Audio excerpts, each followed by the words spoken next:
It's late over there, 10:30 at night, not too bad.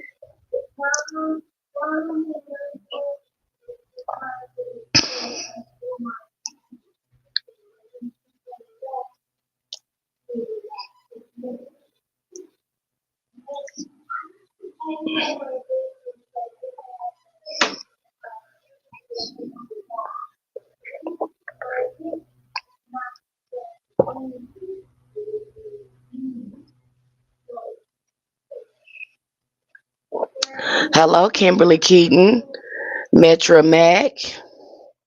Hello, hello, hello. Welcome, welcome, welcome, Odyssey. Welcome everyone to the live stream. We're going to be covering some interesting topics here today. Some things that we dropped over there on Patreon. Again, we're going to come with some biblical figures and how hoodoo views these biblical figures through the eyes of hoodoo. Now, before we jump in here, because I was again, I'm always online, on and offline here, scrolling, and I've made some videos here on TikTok. But what's interesting, hello Rashida and Love and Light, greetings and power. Always do your best. Hello, hello. Um, what people need to understand, I think, because I was watching a video today, and I guess the young lady was providing hoodoo courses, and people were saying, "Hey, I did that, and that didn't work for me. You gave me some work to do that you claim you got from your family, and they've been doing hoodoo forever and ever and ever, and you gave me a working to do, and they didn't work."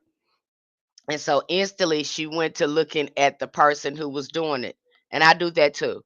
We do that too over there. However, what a lot of people are doing, and yes, hoodoo has a lot of Christian elements to it. Hello, Denise. Uh, Christianity has a lot of Christian elements to it. Yes, it does. But if you don't understand a Christian occultism, because that's who wrote those books. Okay, that's who wrote that book. If you don't understand the Christian science, the Christian occultism, because see, we jump all into that in Patreon. If you don't understand that, and they're just giving you verses and workings, and you don't understand, how the components of all how this work, then you might come to barriers.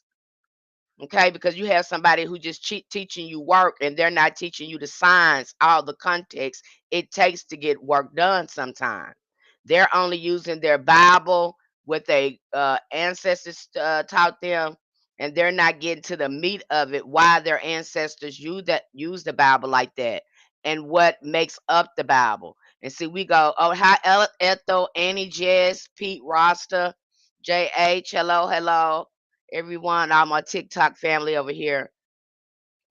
So you don't know the Christian science before, you just think you're doing a spell, but absolutely not. Okay, especially if you don't have a relationship with your ancestors.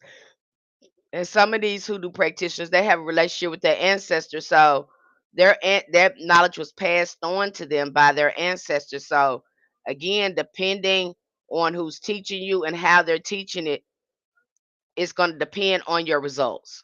Okay. And what we do, hello, Gilberto Garcia, Kenny, was it Marcy, Maria Johnson, A. And what we do over there on Patreon, we take you to the ground floor. We give you a foundation already, so you can already start building your relationship with your ancestors, because this is the core of your practice. You're following somebody's ancestors and their magic when you need to be following your ancestors, building up your own spiritual court, working with your ancestors. Hello, Tamiko Reeves. Hello, it's Miguel, a girl. Hello, Consuelo Aldrin. And so again, we teach you how to do that safely. Okay, so you'll see a lot of practitioners out here, they're showing you work, and yeah, it may work for them because it's ancestral. It was passed on to them. That's why we promote over there on Patreon for you to get your relationship right with your ancestors, so uh so your magic, you'll get results from your magic. Okay, because again, you're working with spirit too. That's why it's called conjure.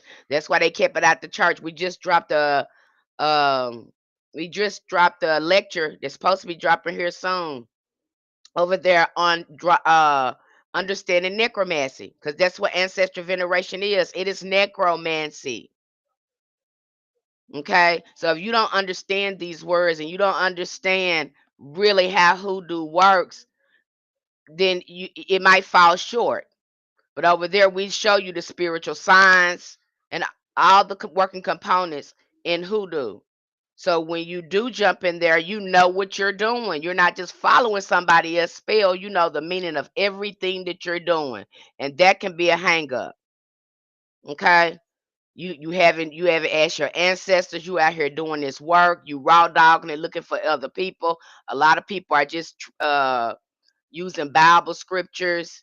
Again, they're trying to Christianize hoodoo, and hoodoo ain't Christian. I see a lot of that because they don't understand how our ancestors looked at hoodoo and why they was reading these books, 6 and 7 books of Moses, why they was looking at Solomon's, the Lesser Key of Solomon, the Key of Solomon, why they were studying this.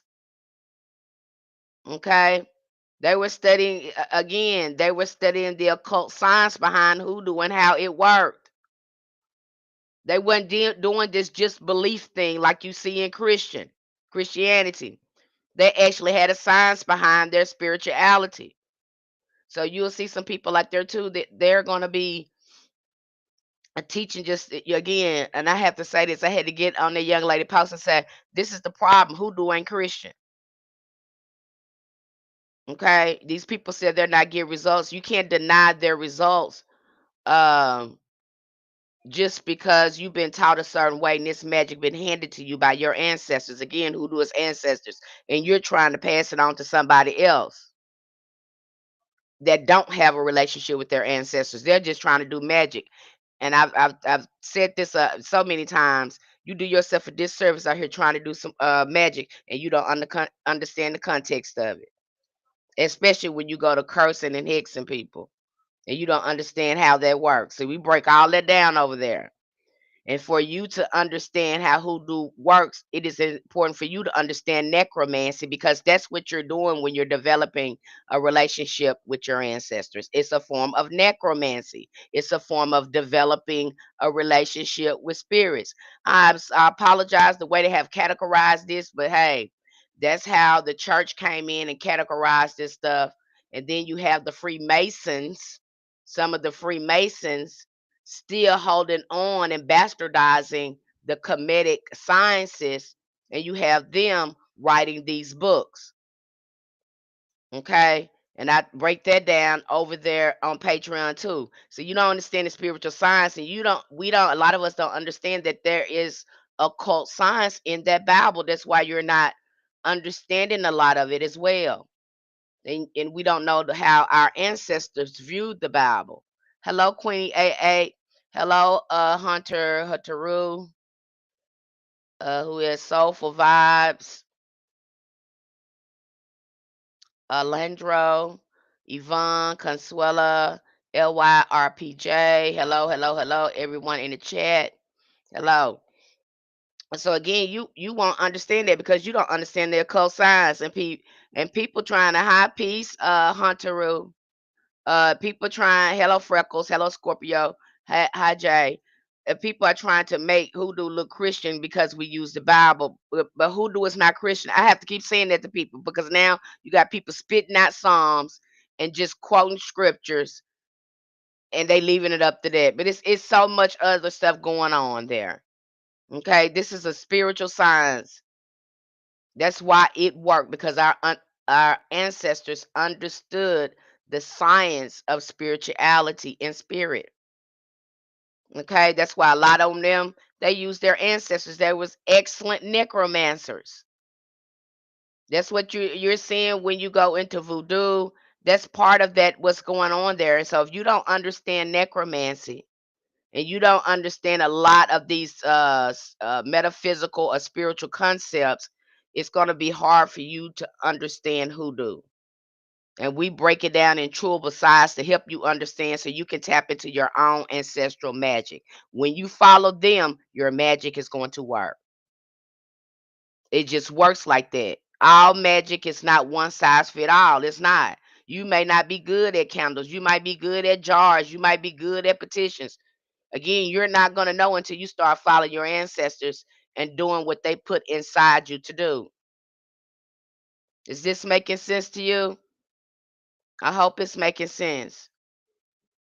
And so I seen that young lady. I was like, oh my gosh, they got over there, and a lot of them, and I'm not pointing the fingers or blaming anybody, but you don't understand the spiritual science. You grasp a little bit of what you saw maybe in a book or what your family told you, and you missed the whole concept of how hoodoo, what hoodoo is and how it works. Okay, and we break that down to you with all the books, and the church already know, because again, you have some Gnostics, you have some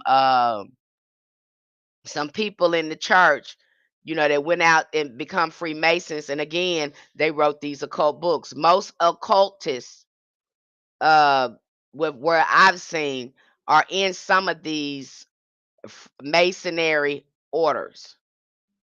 That's why I say I don't know why they lie like that. You know what you're doing in here, because your members come out of there in Freemason, and they start writing occult books. So stop saying that you're not doing magic and stuff in there, because you are. You are practicing a bastardized form of Kemetic sciences. And what we do over there is we read through those books. I give you safeguards and show the hoodoo in there how our ancestors used it. So you'll have greater context of what's going on there, and you can start developing your own magic. That's how it should be done.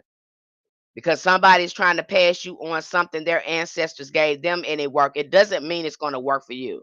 We have different ancestors, okay? They had their own type of magic. That's just like you got Alabama hoodoo don't look like Arkansas hoodoo. Arkansas hoodoo don't look like Tennessee hoodoo. You may go up north somewhere in Washington D.C.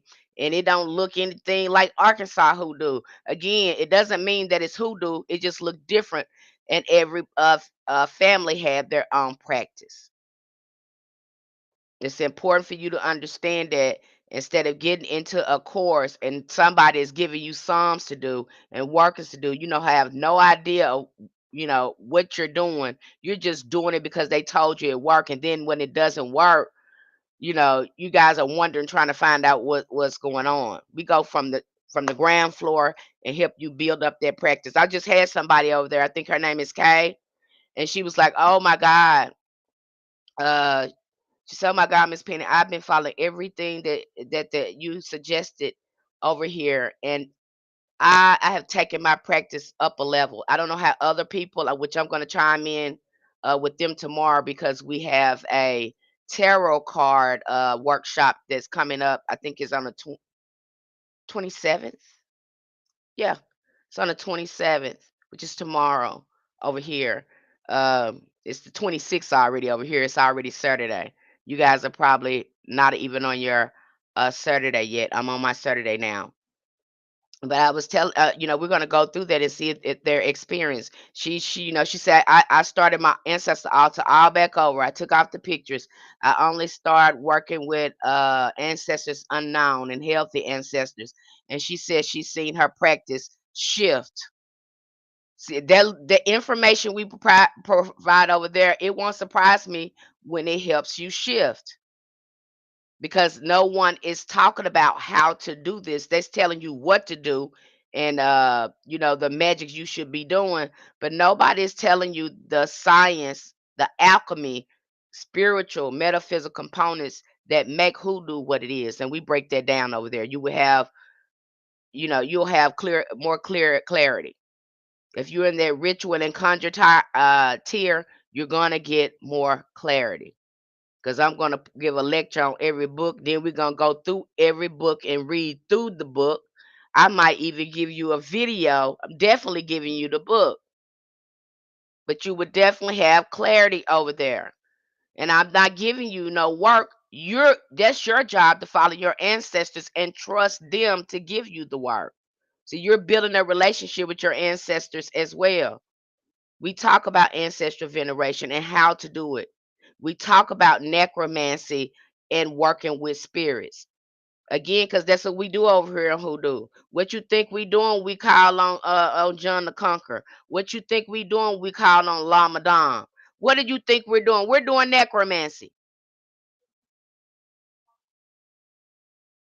And see, no Hoodoo practitioner is telling you that. Don't nobody's telling you that. I've been studying this for quite over 20 years now. Before I even went to metaphysical school, I've been studying this. Okay, that is necromancy. That's what you're doing. They're not telling you. Well, wait a minute. Let's look at necromancy. Let's see what works in necromancy because that's the way it's categorized. I know it sounds derogatory, but the church did it. I didn't do it. Okay. Necromancy means working with spirits, working with the dead. And if you have not developed a working relationship with your ancestors, again, perfected your necromancy with them, how you think your stuff gonna work? That you think conjure is? Conjure is necromancy. Okay. For the lack of a better term, that's what needs to be studied. And if you don't know the language of spirit, you don't know how it works, then you're gonna be confused. You're gonna try to figure out, well, what's going on? What the hell going on? Am I doing something wrong? Not necessarily. Especially when you don't know your ancestors and you're gonna run out there and try to do somebody else's magic somebody gave to you. And a lot of people not following their ancestors when they do this. They're just doing it on a whim. They're not following a divine guidance. Some people out here doing magic and not doing no divination before. We break that all the way down. That's why we're having a tarot card workshop because divination is going to be your number one tool when you're communicating with spirit. And we provide you so many resources. Okay. Because I want you to understand, because what I'm seeing out here, people, it is just an ongoing theme and people are running with it. And I'm so sorry that's happening to a lot of you. And a lot of people mean well and they're tapping back into the magic of their ancestors, but we don't understand the science. It was the reason why our ancestors carried the almanac. It was the reason why they read the 6 and 7 books of Moses, why they was reading the lesser key of Solomon, while they was working with saints, because you got necromancy up in the church. That's what they're doing. That's what we are doing when we call on saints. It's necromancy. And so if you don't understand the working, like I said, if you don't understand the working components to hoodoo, you're going to be lost. If you don't have a relationship with your ancestors and you think you finna raw dog and just pick up something somebody else showed you, you are mistaken. Because our magic is empowered by what? The ancestors. We call on our ancestors before we do anything. Before we even do magic, we ask our ancestors. Before we do magic, we take a forecast and see how things look. We look at where the moon is, we look at where the stars are, and seeing if our magic is going to have good results. So they just went out here just doing stuff because they feel like it. It was a science to it. And I see a lot of some hoodoo practitioners, they miss that, they leave that out. Yes, certain days to do work, but it's certain times to do work during the day too. Keeping that in mind. You can do it on a certain day, but what time of day you gonna do it? Because when you come to me and it say Miss Penny didn't work, okay, what time of day did you ask your ancestors? Did you do a divination? Okay, what day did you do it on? What time did you do it? What kind of was you working with your ancestors with that, or were you working with the archangel to do that? Because again, this is necromancy. This is spiritual. We work with spirits. Or where this is something you were just trying to do on your own. Use your own personal power. What psalms did you use? Okay, we'll go back and do a cleansing. Think about it and start over. We're going to break that all the way down. You are not going to be confused over there. And that's what I'm saying. Uh, you know, this is an ongoing theme I'm starting to see with with the issue that's going on. It's like an ongoing thing because some people think it don't work. No, it doesn't work because you haven't developed a relationship with your ancestors. You didn't ask your ancestors. You didn't do a divination. Magic just don't work like that. You decide one day you want to pick up something and you want to keep doing it that way. Okay, hoodoo is empowered by the ancestors. You will have to learn a form of necromancy, learn the arts, the science behind necromancy to build your relationship with your ancestors. And you would have to know how to come in contact with healthy ancestors. People want to hurry up and put family and I heard somebody this other day say, "Oh yeah, you could put your ancestors on there even if they didn't like you, y'all didn't get along. You put them on the altar anyway." I'm like, "Are you serious? Are you No, you do not. There's such thing as unhealthy ancestors." And people was listening to that. And this person got a big platform and he was saying this. No, you do not. You put healthy ancestors. The idea is to heal and to heal our life and to improve our life and to get in alignment. We're trying to get in alignment with healthy ancestors. That's why I tell people once you start doing that shadow work, uh, you probably want to start taking family members off. When you find out where your childhood wounds and patterns and things like that come from, you probably want to take them out and start dealing with the most unknown ancestors, the names that you have forgotten, the elevated ancestors. You probably want to work with them, and most of them are tied to the land. They were shamans, they were healers, they were priests and priestess. These were people that had a close relationship with the land. Most of our family members, was struggling, and they all had all sorts of mental and emotional and physical, issues going on with them. They were not healed. Not to saying that they didn't do the best they can, but give them a rest and call on the most elevated ancestors who've had time to spiritually evolve on the other side. Give that problem to them and reach out for their assistance. That's who that we want to speak with. Ancestors is such a vast scope. Why are we just working with family members? Some of them didn't even like us. Some of them that were sick. We break that all down over there. See, that's why I know a lot of people is getting into hoodoo for a name. They don't understand everything about it. They just heard, the surface level thing. No, we go deep with that. We don't just talk about the work, the surface part. No, we get to the meat of it so you can understand your magic and you understand how it works. Hoodoo has a lot of moving components. It's got high magic, low magic, folk magic, ceremonial magic, ritual magic. It's got so many components to it. And you don't see that because it's just work to you. Nobody's taught you how to identify what you're looking at. What is Solomonic magic? That's high magic. That ain't folk magic. You looking at Moses, looking at the 67 books of Moses. That's not low magic. That's high magic. Okay. The folk magic is when we start using the elements and things in nature. When we start doing root work, that's more of folk magic. But when we start tapping into high magic and ceremonial magic, is when we start looking at Solomonic magic and Moses magic. We start looking at these different components that make up hoodoo. That's why I tell people they say, "Oh, this is folk magic." People, pale face people want to get in hoodoo and say, "Oh, this just like my magic." It may look like that, but that ain't that. It's not that. Okay, it's not that. Everybody want to jump up here. You got your own magic. Not to say, yeah, it looks like yours. Yours is powerful too, but hoodoo is different. Especially when now, because we just start diving into the indigenous components of hoodoo. And what is the indigenous components of hoodoo? And see, everybody focus on the Christian aspect. Some people follow more on the high magic and ritual part of hoodoo. But the indigenous components, we go back to the right back to the beginning, and we start looking at shamanism. All of this comes from shamanism. Every occult book, Kemetic, before it was a science, these were healers. Most of them were divine feminine.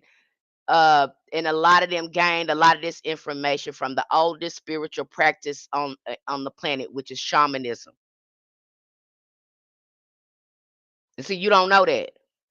And what is in shamanism? Again, shamanism work with a lot of nature spirits. You look at a shaman look like a root worker and a conjurer.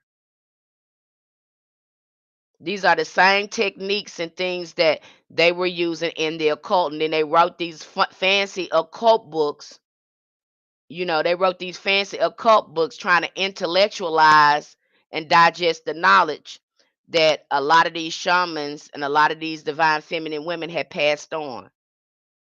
So a lot of them got it wrong. Again, I have to break that down too over there when I go do these lectures. That's the one reason why I do a lecture with every book. That's one reason why I do a book review. I go in with the book review and I do a whole lecture on that. And then uh we talk about what we should take away from these books pertaining to hoodoo.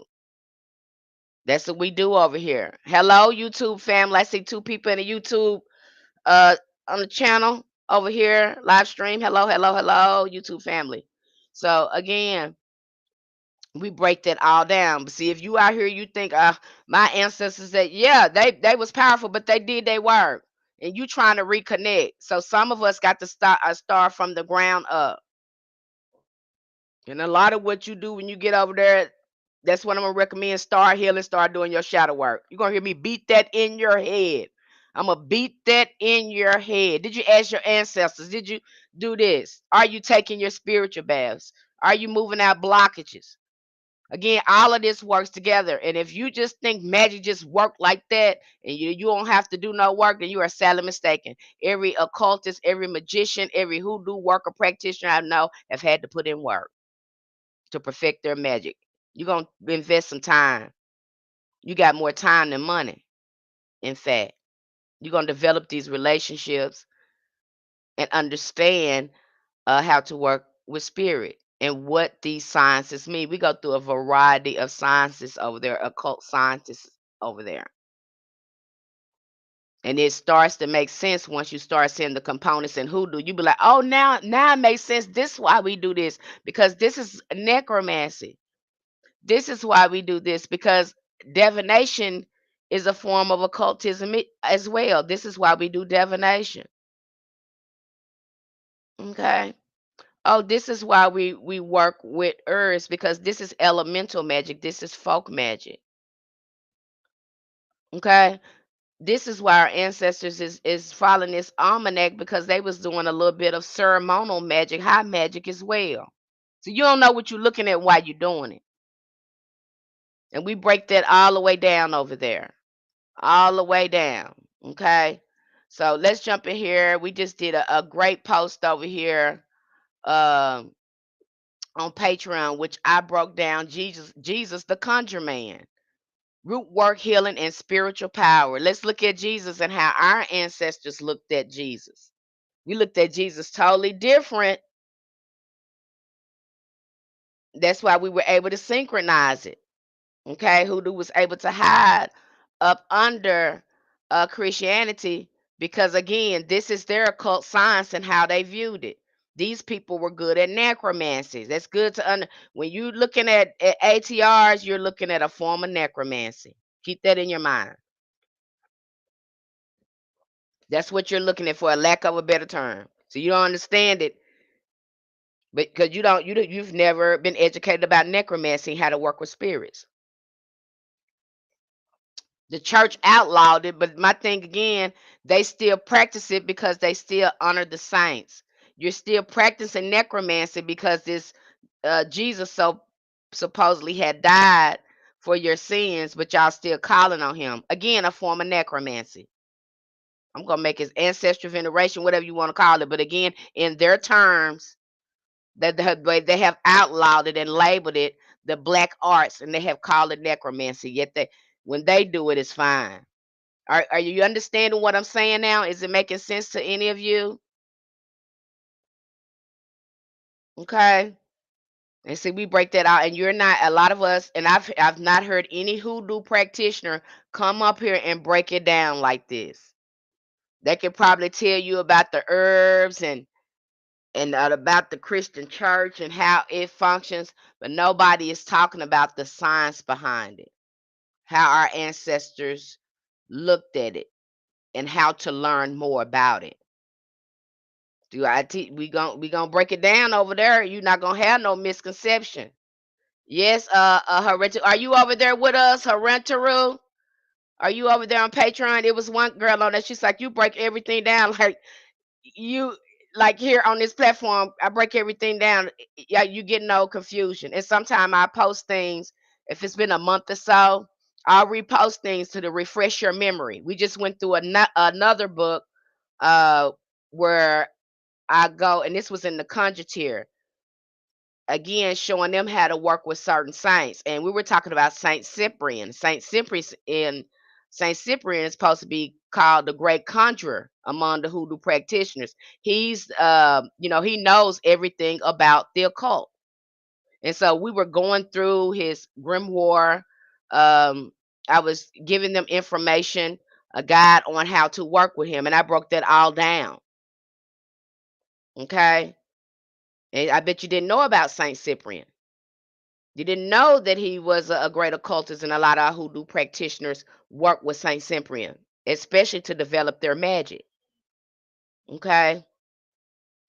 I need that info so I can go over there. You can go in my bio link there on Patreon and click the link tree, and it should take you over to Spiritual Roots Hoodoo Community. If you're interested in doing rituals and doing conjure, choose the ritual or conjure tier. Those are the best ones. If you're not ready for magic, you just want to read stuff, then you can stay, at the occult knowledge, because you're not going to get the lectures of the video if you go to the occult knowledge one. But if you get the ritual and conjure tier, you're going to get a lot of lectures, and you're going to get more context over there, especially if you're getting the conjugator, because I have to be very careful with the conjugator, because again, you're working with a loaded pew pew. So I got to make sure you know what you're doing when you get in there, and put safeguards on there to keep you protected while you're doing the work and help you understand what you're doing. So I'm very thorough over there. I put in safeguards. I go over books. I don't just give you a book and tell you to read it. I go over the book. We sit there. Now my lectures have become an hour long. I said, "Oh my gosh, I'm making these lectures seem that they get longer, but they have to, because I have to give you great context." Okay.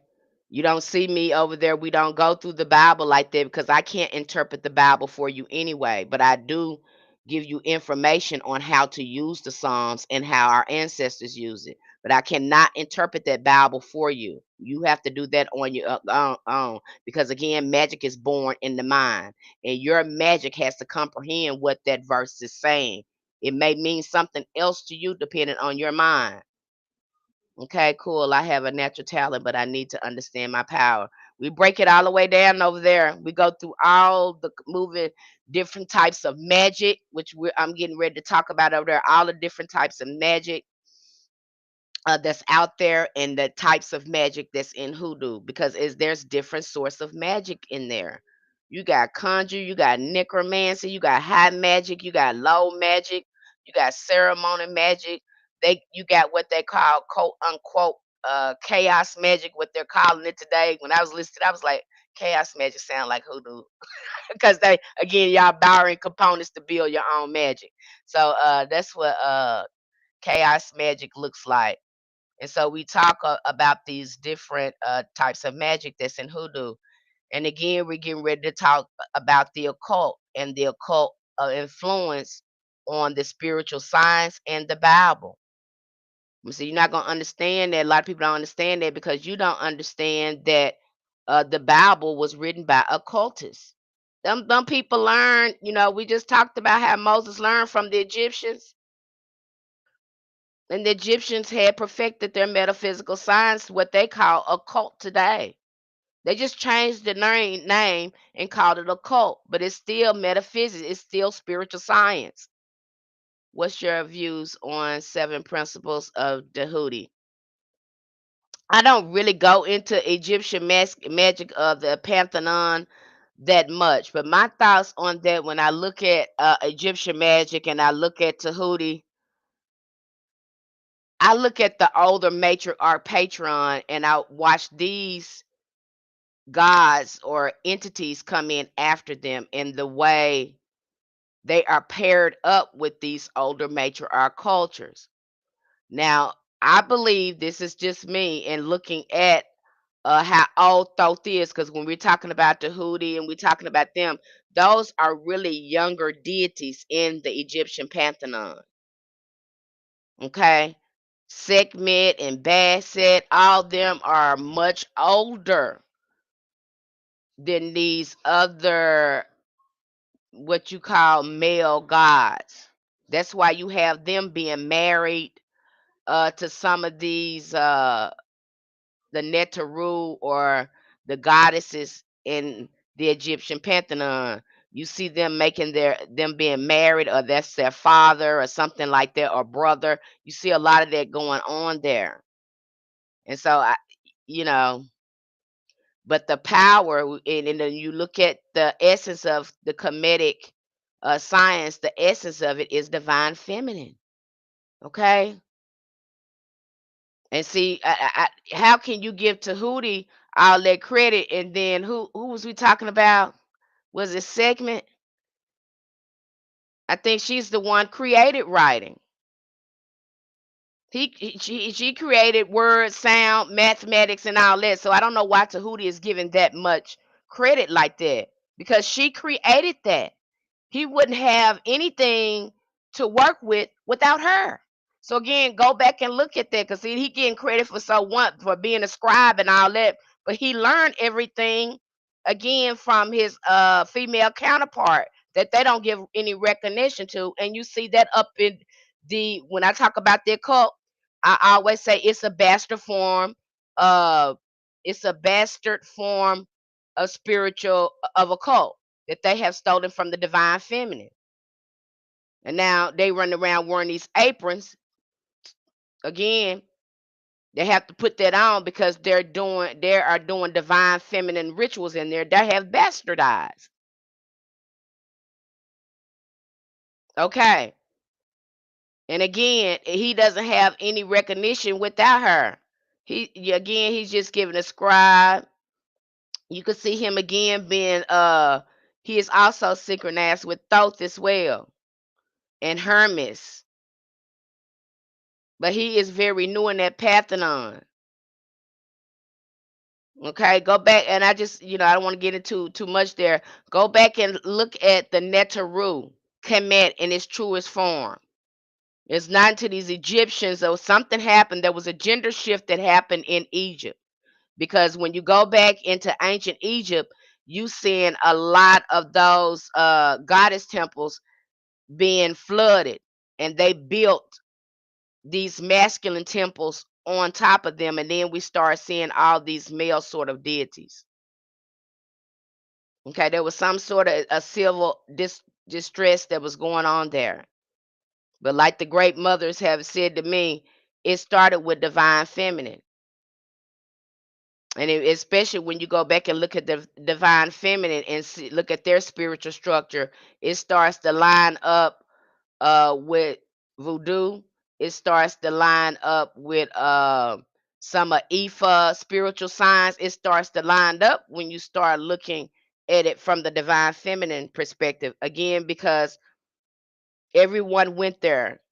Okay. And that is the oldest spiritual practice known to humanity, is honoring the divine feminine. That was a global thing. That just like you see Christianity everywhere, that's how that was everywhere. So I just encourage you to go back and look at that. Not that Tahuti wasn't, important, but the real power from it is coming from the divine feminine. That's what they're learning from. You see these occultists, they do it every time. They sitting up using divine feminine occult scientists and applied it to themselves, and now they're doing phallic worship. That's what Freemasons do. They worship the phallic. What did Christians set up? The Father, Son, and Holy Ghost. They worship phallic. There's phallic worship. And these occultists, they admit, when I go into these occultist book, I think the most eye-opening book I've read from an occultist that really gets into it is Manly P. Hall, this Secret Teachers of All Ages. He outright says that, hey, they changed this. They're putting on the dress. They have changed this. This is why we wear these robes and dresses to work with the divine feminine, because that's the ceremonial dress. That is what spirit recognized. You see what I'm saying? That's why the Pope has to wear what he's wearing. He's cross-dressing because this is the divine feminine energy. Everything is coming from this divine feminine energy. And that's what spirit, because women had this cosmic connection. Okay, so now they have to wear that because that's the ceremonial attire that spirit has agreed upon that is holy. And so men can't even change that. They got to put the dress on. Is that making sense to you? That's why you have these masons that wear these aprons. Okay, I hope that makes sense to you. Um, hope that makes sense. I'm trying not to get into that because I can go all into that. But after you do your research and you look at that, that's where they're getting their power from. Okay, that tripped me out even when I looked at what's his name? Prince Hall, and how he became a grand master. And see, they copy too in the occult. They have a grand master in there.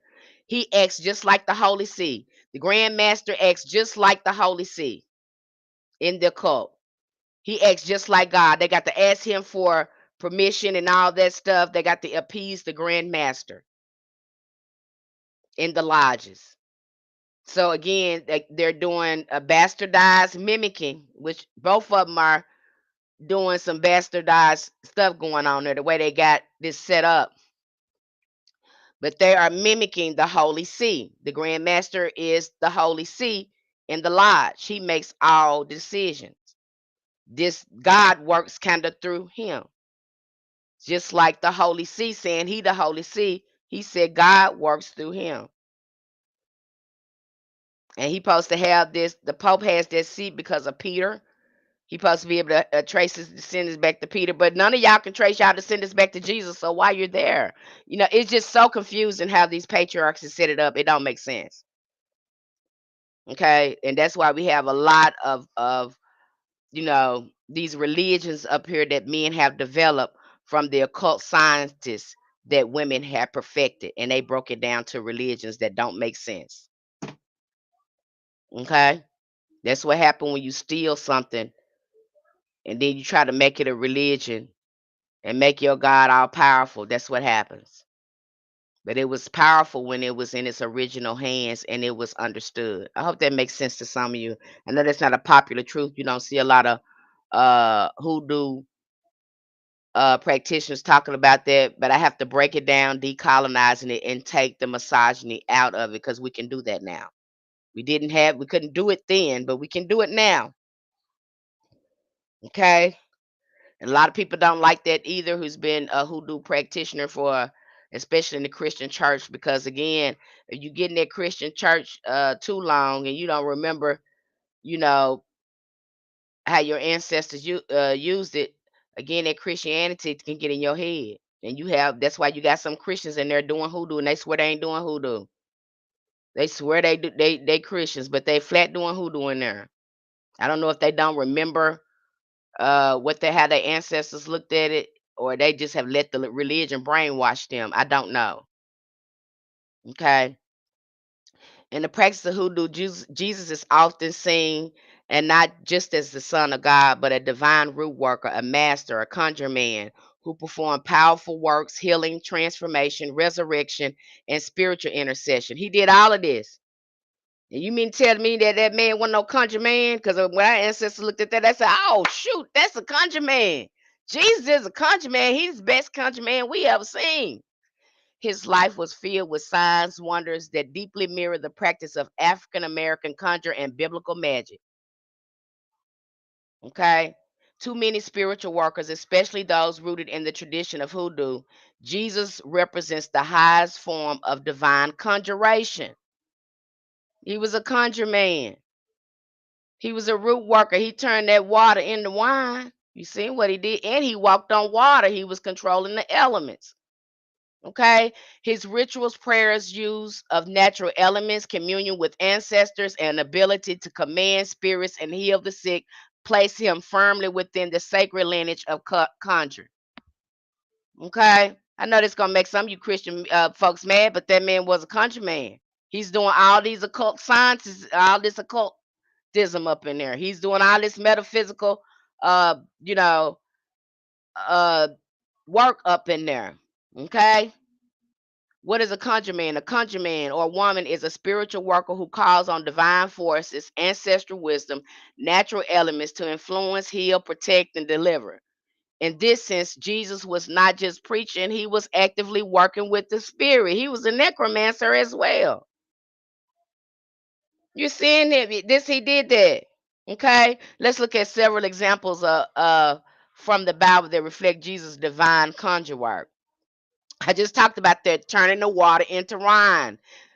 John 2, 1 through 11. Jesus' first recorded a miracle was at a wedding where he turned the 6 pots of water into wine. This is a classic of alchemical transformation, changing the nature of a substance using intention, time, and divine authority. Root workers know that water carries spirit, and Jesus blessed it with joy and abundance and celebration. Okay? Okay, he's a country man. He did that. Healing the sick with touch, word, and earth. Jesus regularly healed people through laying on the hands and spoken word and natural elements. Mark 1, 40 through 42. He touched a leper and healed him. John 9 and 6. He spit on the ground and made clay and applied it to the blind man's eye. That's root work. Instead of doing, he's using dirt. Okay? He's using dirt to do it.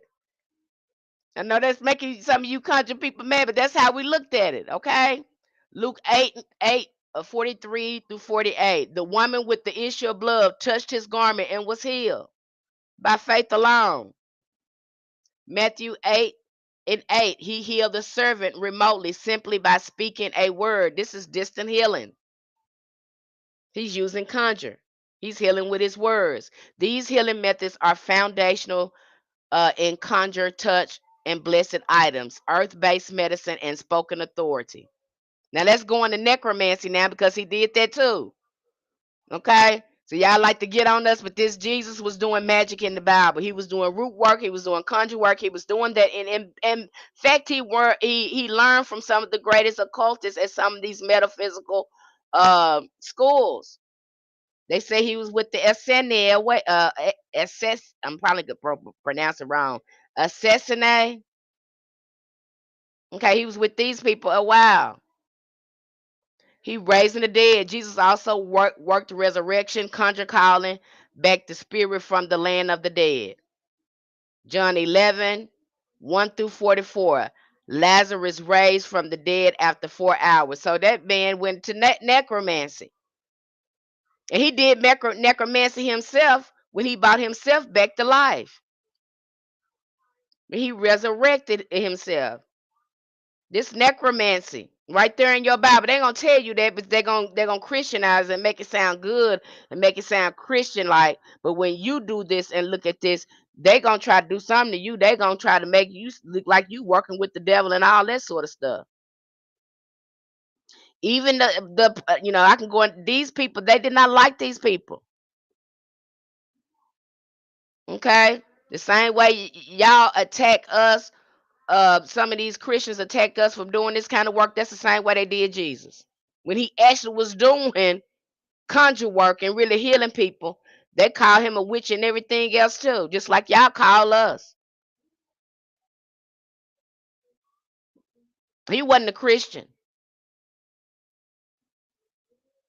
And what he was doing was going against a lot of what them people, they didn't like.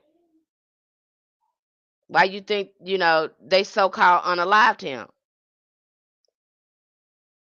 So he raised the dead as well. Luke 8:4. I mean 8:49 through 56.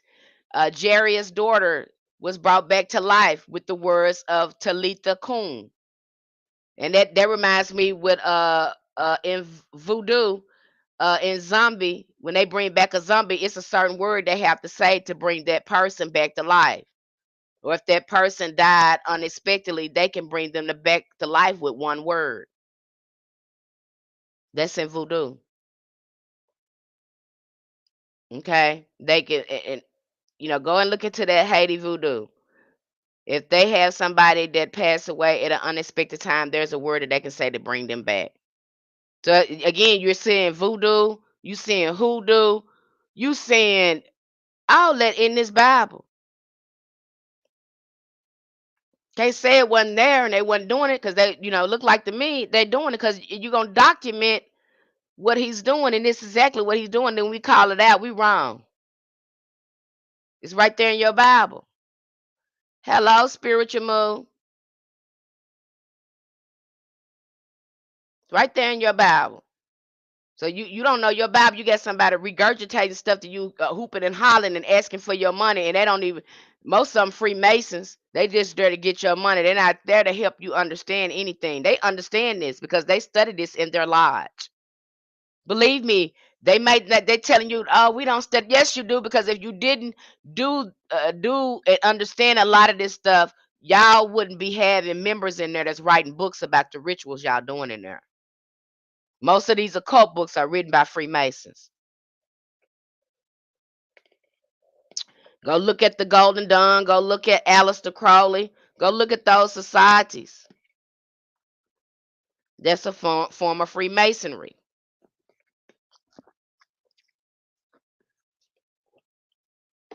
Okay.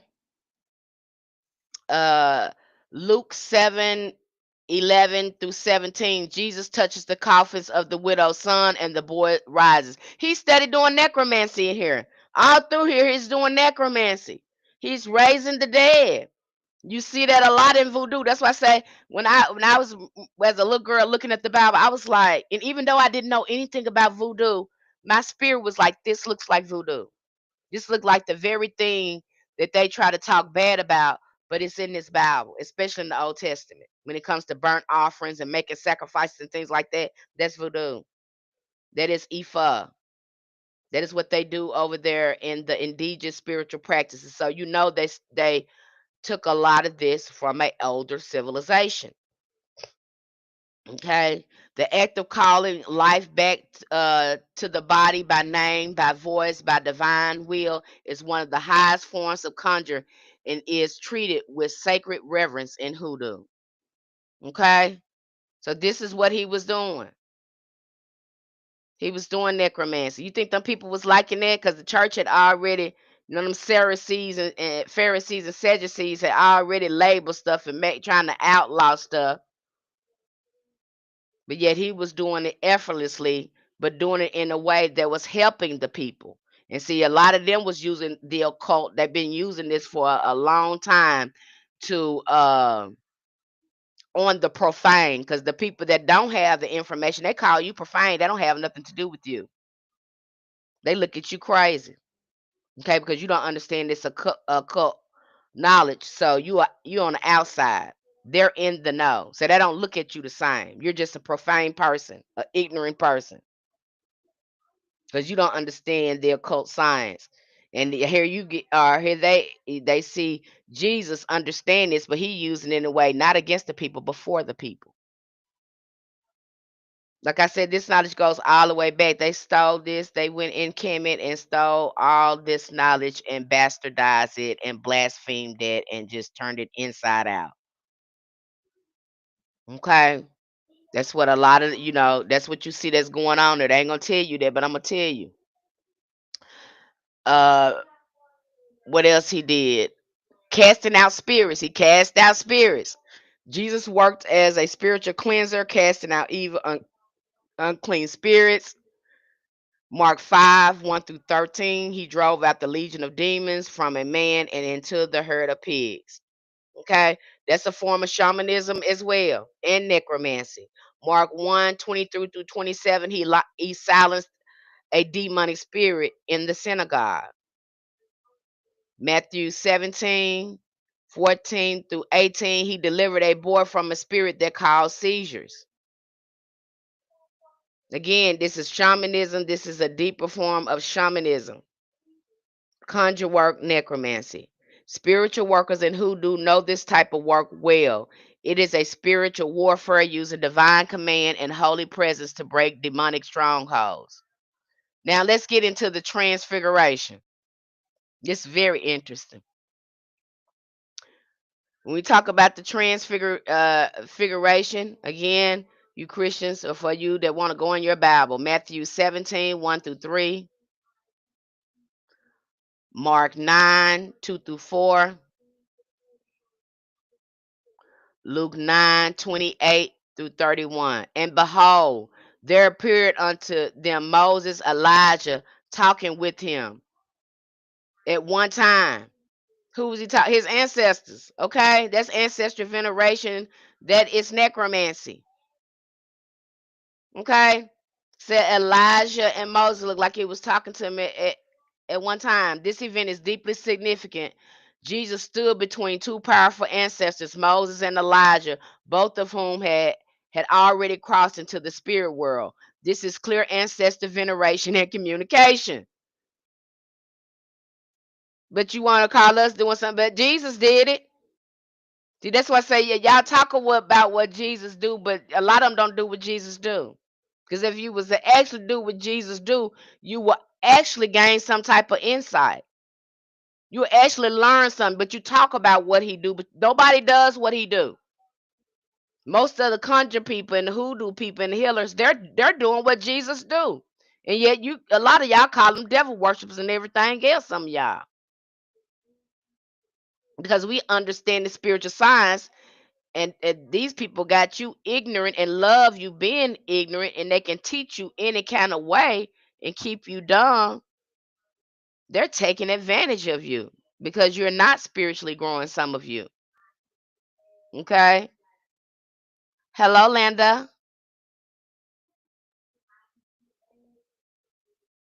Okay, he didn't just honor them, he spoke with them. He spoke with Elijah and Moses. So Christian folks, you have to look at that. Look at that, because that's what was going on there. Don't try to Christianize it. That was because he wasn't even a Christian when he was doing this. So just stop it. Jesus was not a Christian when he was doing this. Y'all made him a Christian later. Okay? That's what usually you do. The person they did some good works, and you see that in Catholicism, and the church didn't want to canonize them, and you see the people, people in the community say, no, you're gonna canonize him because he actually did what he was supposed to do, which y'all wasn't doing. You're gonna canonize this man. You're gonna canonize this man or woman because they were really helpful in the community. And some of their spiritual practices want to align with the church, but the people raised so much hell, the church didn't have a choice but to go ahead and canonize them and talk about all their works they did in the community. You see that go on and on when you go to researching some of those saints, and the more you look at those saints, the more those saints start to look ancestral. You start to understand who is who up in there.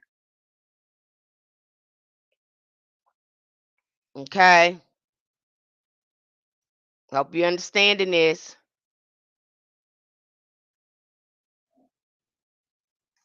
Hope they hearing me and her. What's the name? Because I don't see too many people in here. Can y'all hear me on YouTube? I just want to make sure y'all can hear me on YouTube because I'm not seeing anything going on or interaction going on in there. So I just want to make sure you're hearing me. Okay. In hoodoo, we regularly honor our ancestors through candles, offerings, dreams, and spiritual conversations. The transfiguration shows as that Jesus too operated with the understanding that spiritual power is rooted in ancestral wisdom. If he didn't, he wouldn't have been there. He wouldn't have been there talking to Elijah and Moses if he wasn't getting any wisdom, any guidance from them. Okay. Jesus and the elements. Okay, he worked with the elements too. Okay, he claims, he calms the storm by commanding the wind and sea. Okay, he walks on water. He's walking on water. He can control the elements. He have mastered walking on water. Okay, this is how our ancestors looked at this. This is the science they gained behind it, and how they looked at the Bible as a grimoire. Now once you understand it this way, it's power in that Bible once you can see it through this lens. Again, you're using the lens of your ancestors. Okay. John 6:11 through 13. He multiplies the bread and fish to feed thousands. These acts reveal Jesus as a master of earth, air, fire, and water, the same elemental forces that root workers learn to work with in their conjure practice. Same thing we do. Same thing. Now let's go into his spiritual blood, because this can be very complicated because it's got so many moving parts, because you having these spiritual practices being born really originated from a woman. And the woman body is connected to the moon. And so now you have these men in here that's trying to change everything to masculine, so to speak. They have to give him the equal measure that the divine feminine have. And what do? The act of shedding blood for spiritual protection and salvation is central to Jesus' legacy and to hoodoo. Okay, so again, he has to shed blood. He has to do a sacrifice. And then too, they want to get away with doing sacrifices as well. They want to make, this is how they have their religion set up. Matthew 26:27 through 28. This is my blood poured out for many of the forgiveness of sins. Okay. So again, they are giving you a sacrifice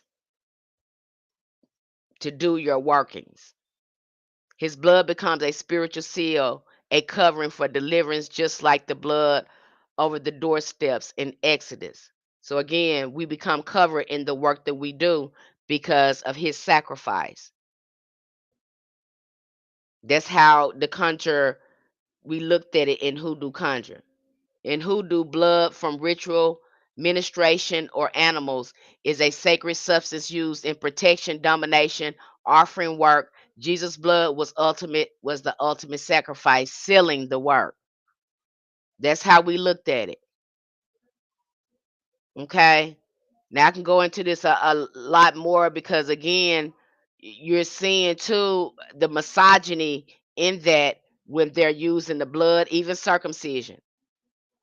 Even when you're looking at circumcision, and then you're looking at how they sacrifice Jesus, you have to look at the elements of the divine feminine too. They're trying to incorporate uh, when they mentions Jesus. But I'm gonna stick to this.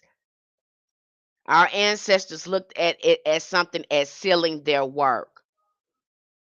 Again, because he was the great conjurer. And so any work that they do is blessed by him, because he was the great conjurer. Let me say that. I'm going to keep it there. Because he was the great conjurer. So now your work is sealed in the way they looked at him. I hope this making sense to you guys. I hope I didn't lose you. Okay? Who's getting this? Who understood what I'm saying about Jesus? Hello there, YouTube chat. Who understood that?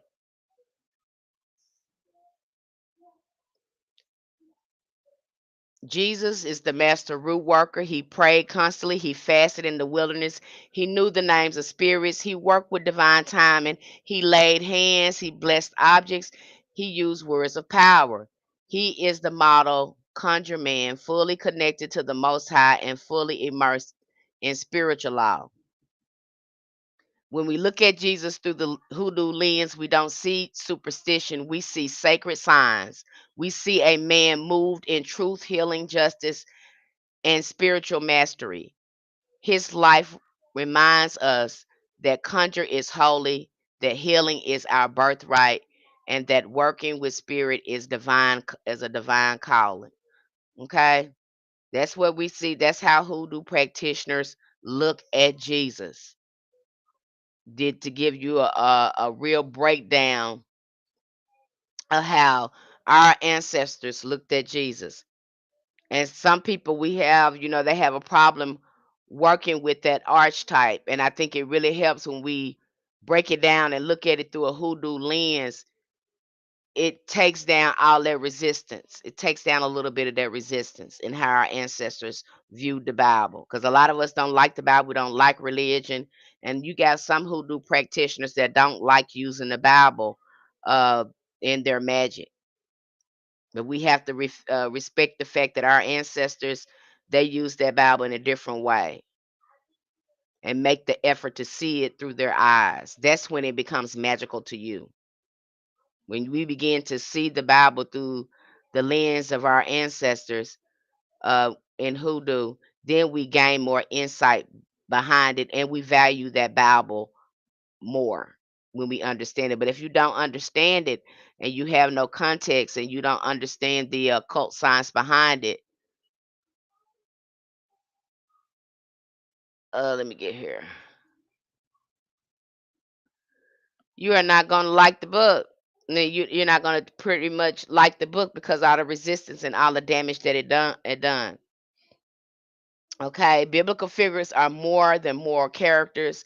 They are living archetypes of spiritual power. Their stories serve as both an instruction and revelation.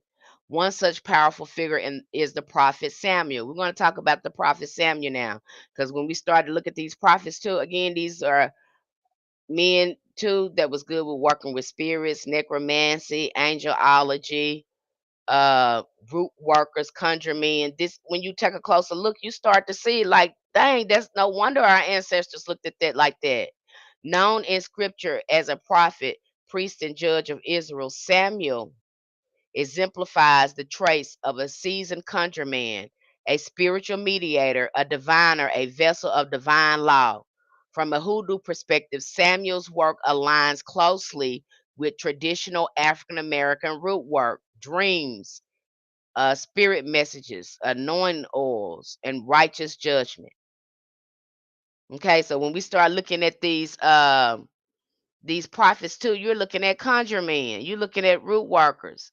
Born of a prayer and divine vow, Samuel's origins already roots him in a deep spiritual legacy. His mother Hannah prays fervently for a child and vows to dedicate him to a divine service.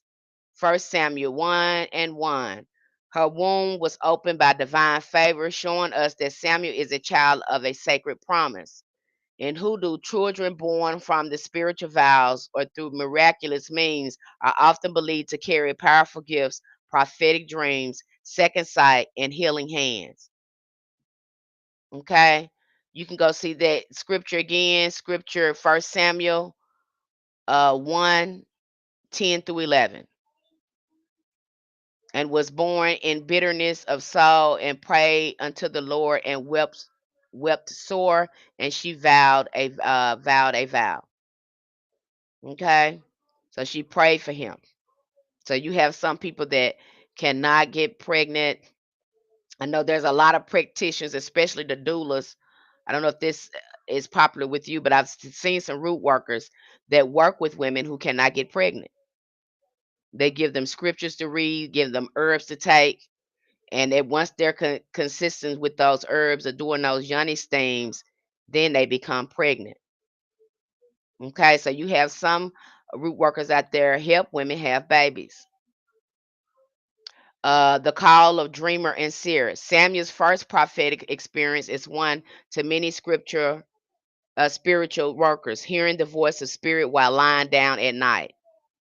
Like many conjure practitioners who receive visions and dreams, ancestral messages in their sleep, Samuel must learn to discern divine communication. Again, he's hearing spirits. This is necromancy. This is clairaudience.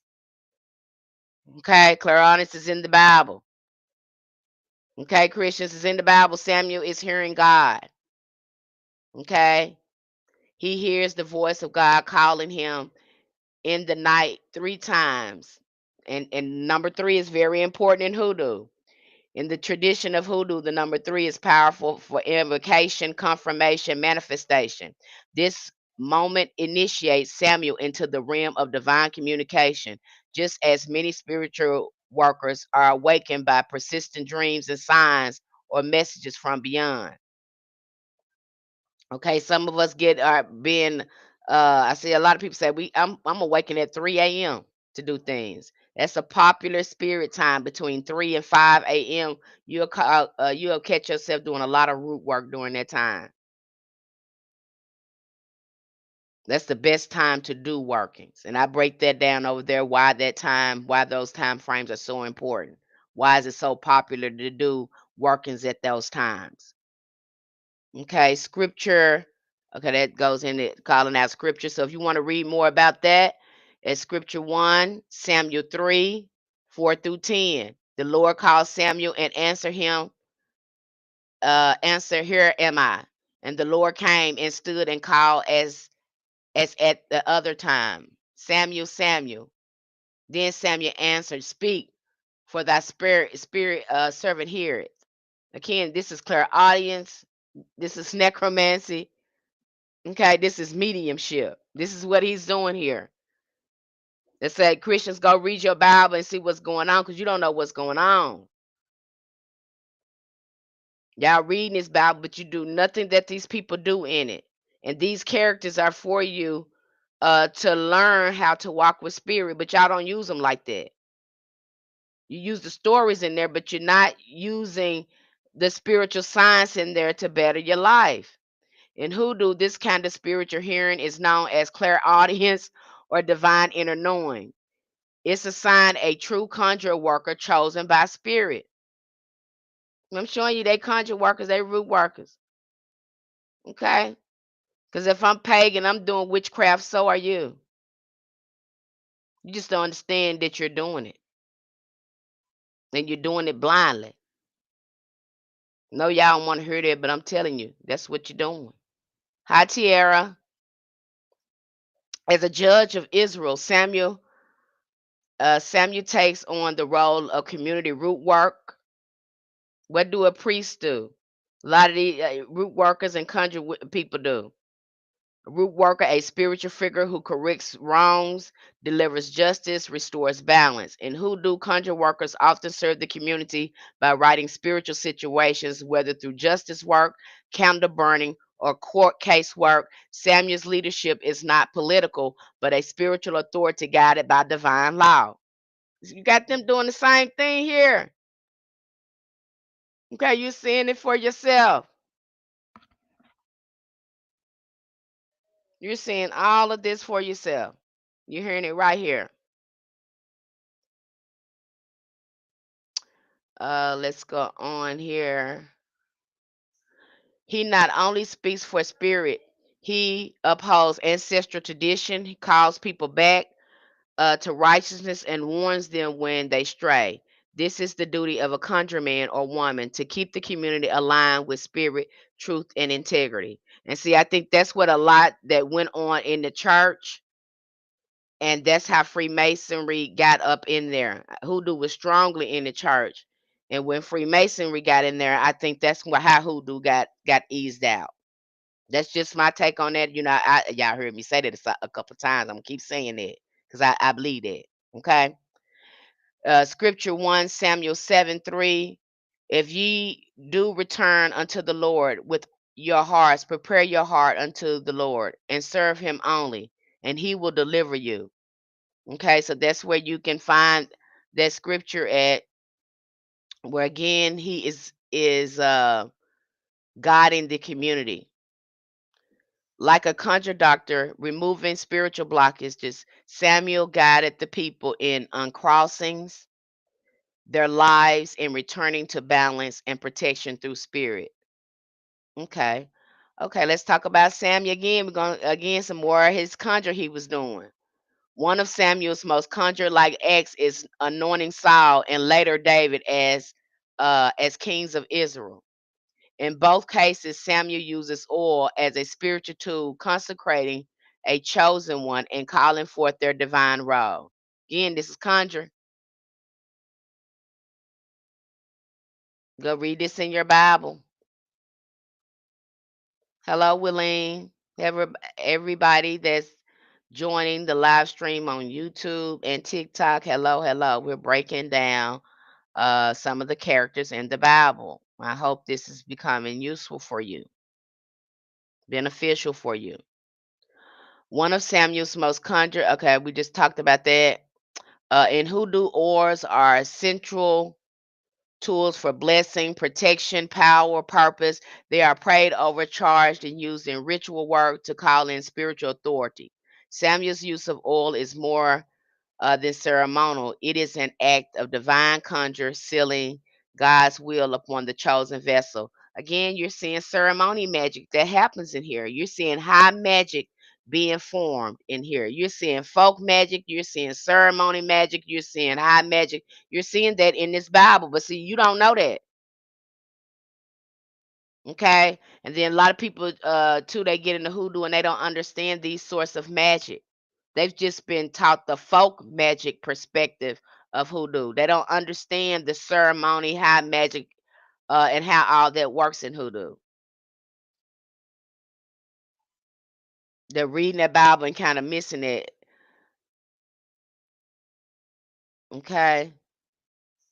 One of the most compelling hoodoo aligned moments in Samuel's story comes after his death, when King Saul seeks out the witch of Endor to summon Samuel's spirit. The conjure implications here are deep. Because again, you're going to, how you guys are excusing this. He's going to a conjure woman to conjure up Samuel. Okay. In hoodoo, working with spirits of the dead, particularly ancestors, wise ones, is a sacred act. Samuel, even in death, speaks clearly, rebukes Saul, and delivers prophetic judgment. This affirms a belief central to hoodoo. True spiritual power does not die with the body. The spirits of the anointed, the prophets, and the elders remain active, accessible through spirit work. Again, a form of ancestral work because he went to Samuel for help, even though Samuel was, not with us. And who do? We practice necromancy. We go to our ancestors now and we ask them for help. There's so many contradictions in this Bible because again, they're trying to get rid of the most sacred arts that has been practiced from the beginning of time. But yet they're having to use these sacred arts to develop their religion and get in this one world religion. There's a lot of contradicting going on there. Okay. Though the witch of Endor is often criticized by mainstream religion, a conjurer sees her as a root worker, a seer, skilled in necromancy, mediumship, contacted out of the desperation by a king who had lost favor with the divine. Now we broke this down. I was breaking this down in a lecture on Patreon, and you're gonna have that, and it's probably gonna get to that point because you have a lot of these celebrities, a lot of these rich people, they will use mediums and psychics and things like that. Okay, and this can put you, the psychic, the seer, the conjure person at risk. This can put you at risk.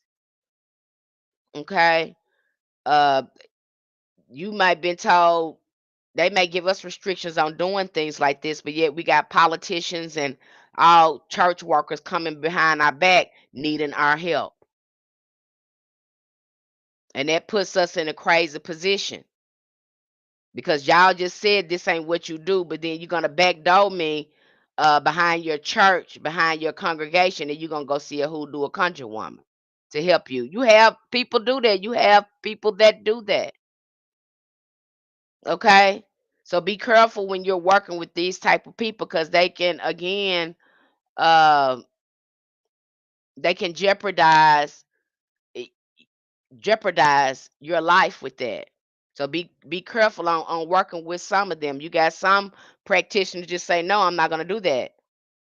because you said you didn't want this, and you know your congregation or whoever is against this. I'm not going to put myself in jeopardy like that. And that's the same thing that the witch of Endor said. She said, you trying to kill me?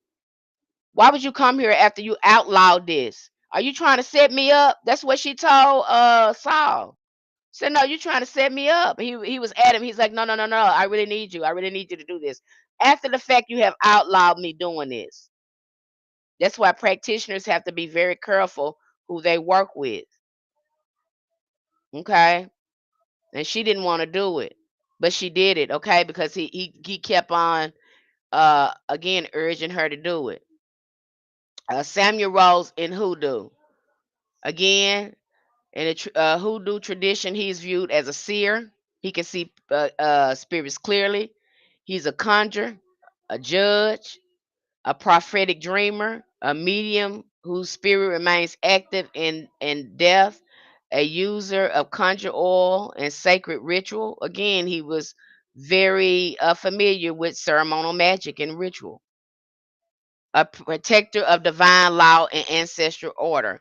His whole life was built on obedience to spirit, unwavering moral clarity, and serving as a mouthpiece for the divine. These are the same standards placed on root workers and conjure doctors who carry the weight of spiritual responsibility within the community. That's why I tell some, you're gonna hear me say this over and over. And if you follow me on TikTok, you keep saying keep your mouth closed, be quiet. I don't care what nobody is doing. You stay on the right side of the street. So when you get ready to go to your altar, you ain't got no attachments, no cords on you. You clean. Okay. So that's so important. When you start doing root work, country work, we don't want to be showing nobody nothing. We don't want to be giving nobody details about what we working on or showing our work. We don't want anything to taint our work. Okay. Through the lens of hoodoo, the prophet Samuel is not just a biblical character. He is an eternal spiritual archetype. His story reminds practitioners of the power of divine connection, spiritual sight, righteous work. His use of ritual, dream, and word aligns with the great conjure men and women of history who have served spirit through ancestral wisdom and sacred practice. Okay, so I've just got through again. You can get these full articles over there on Patreon where we go through here and we look at the biblical figures, we break them down and look at them through the hoodoo lens. And of course, you'll have me over there decolonizing it and taking away some of the misogyny, like I did when I started talking about the Jesus and how they view Jesus and why Jesus was really created. Okay, if you're interested in learning hoodoo, all the spiritual components and what's in hoodoo, we have dropped so many good resources over there. And we start our workshop on Sunday, the 27th at 8 p.m. We start our first divination workshop. And again, this is going to go on. I don't know how long I'm going to do it because sometimes I'll repeat a thing just to make sure that you're getting it because I know some of us we learn differently and it takes a while to absorb this information. I've been studying this for over 20 years, so a lot of it, I just know. And then I don't know how much I know until I start talking on things and giving a lecture on things. I'm like, dang, that's in there, you know. So again, we break down hoodoo from the spiritual science to help you understand the workings that you're doing and how to look it up. Okay, to understand what you're doing. Why are you talking to ancestors? What is this? Yeah, they call it ancestral venerations. Yeah, you can find a lot of books on ancestral veneration, but if you want to take it to a science, you need to understand necromancy. Okay, we break that all the way down with you. And necromancy is a very good subject to talk about, especially when you go to working with different spirits and saints. Okay, because this is conjure, especially over there in conjure. Now, root work is going to be good. Again, comes in handy with this because, again, your first form of necromancy, your first form of mediumship is going to be with your ancestors. The first time you understand any spirit is going to be with your ancestors. And we need to understand that before we start working magic because that is the core of hoodoo. Yeah, we use scriptures, but we use scriptures to move our work along. There's words of power and affirmation in there. Yes, we use the Bible because we look at these archetypes in the Bible as conjure men and conjure women that add psychic power to what we're doing.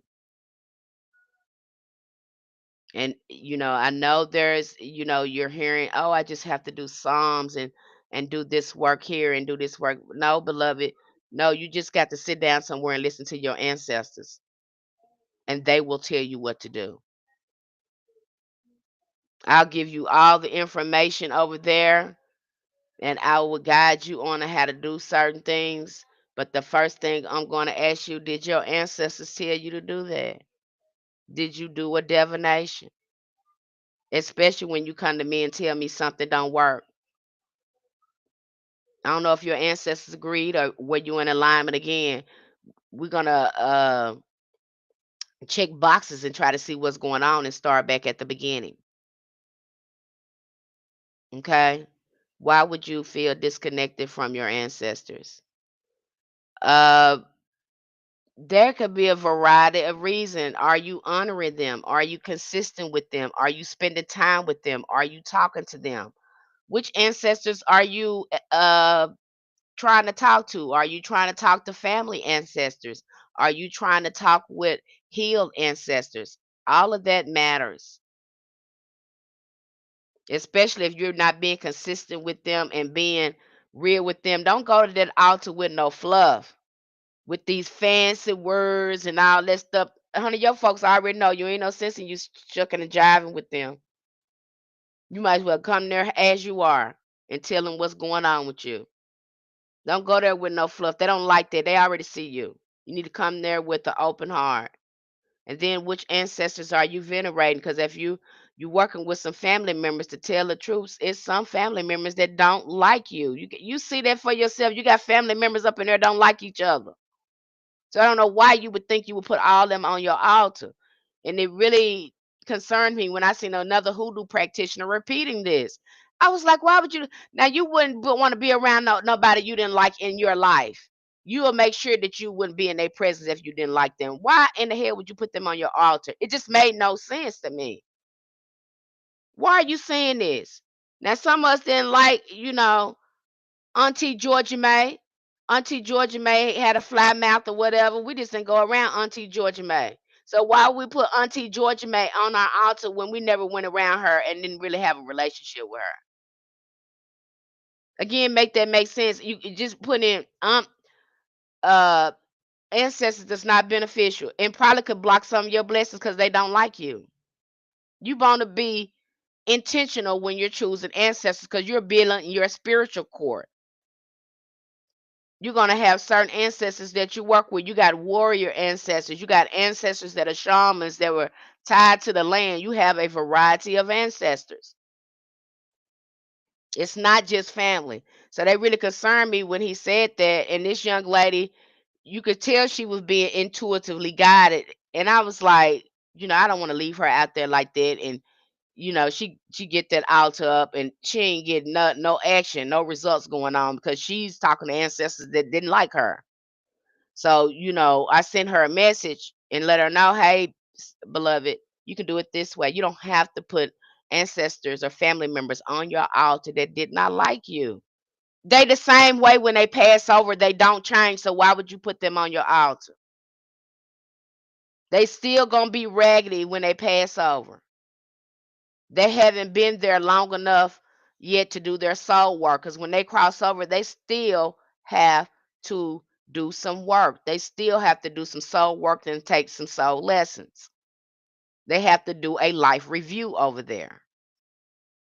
That's why I don't really recommend anyone calling on anyone when they just passed away and stuff like that. No, leave them alone. They soul going through a whole transition over there. Leave them alone. I wouldn't even be contacted. I'd give it 5 or 6 years before I start working with them, not unless they start showing up in my dream.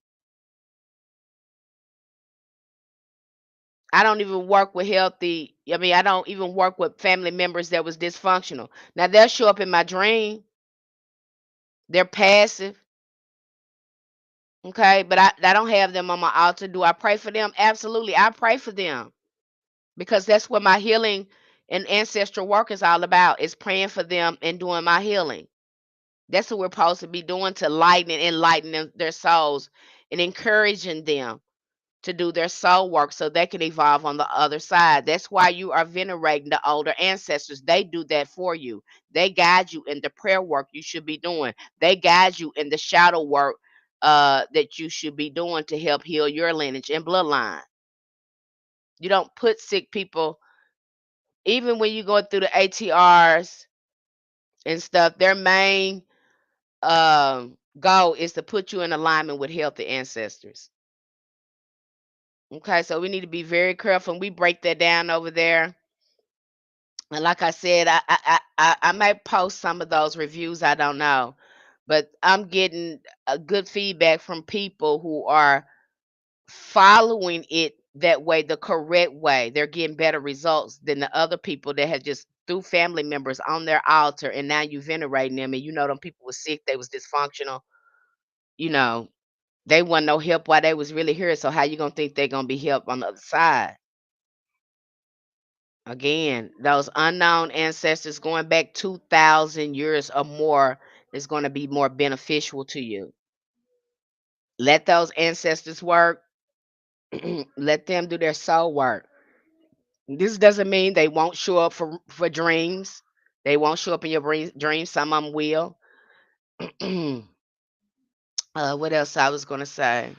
This doesn't mean you don't pray for them. You absolutely pray for them. You don't have to put their picture on the altar. You don't have to put their name on the altar, but you can definitely do prayers for those ancestors who passed away with all that trauma. Okay, we're not forgetting them. We're not working with them on our altar. We still honor them in a sense, but we're not working with them and we're not putting them on our altar. We're trying to heal. We're trying to shift and upgrade the bloodline. So we need to work with healthy ancestors and do our shadow work. Okay? I hope that made sense to you. Does anyone have any questions for me when it comes to hoodoo? Like somebody said, why would I feel disconnected? I hope that answered your question. What's her name? Mystical Mossy. I hope that answered your question. I hope that answered your question. Again, I know a lot of hoodoo practitioners, they don't talk about this, and that concerns me too. I'm like, oh my gosh, they're missing all the hot points. Why they missing this? Do they not know, or do they not want to tell them? You're not revealing any secret information by giving them better context, and I see that all the time.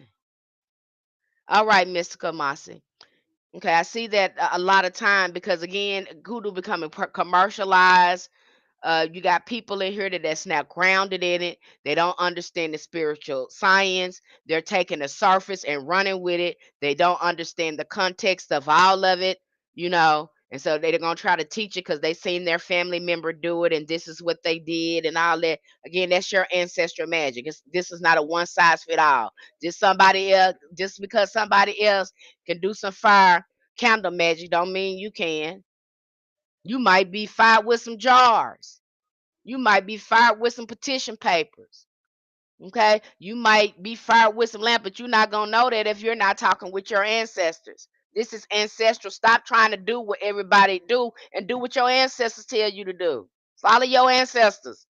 This is the big mistake that a lot of people is making is you trying to do what somebody else is doing, and you ain't talk to your ancestors, then you wonder why it don't work. Well, it didn't work because you didn't sit your butt down there and talk to your ancestors and ask what they want you to do and how they want and what you need to work on. You just doing something because you seen somebody else doing. That is a grave mistake. Don't do that. That's one way to piss your ancestors off doing that. Me and my ancestors got back and forth. We get back and forth with that before. They said you don't know nothing, so be quiet. Why the hell you come to us if you know? We can't help you if you already know something. We can't help you. We can't help nobody that already know. That's the best way spirit can work with you. Okay? Because you don't know. You going there to get their wisdom and their guidance. You're working with spirit to lead you on your path. Because we really don't know.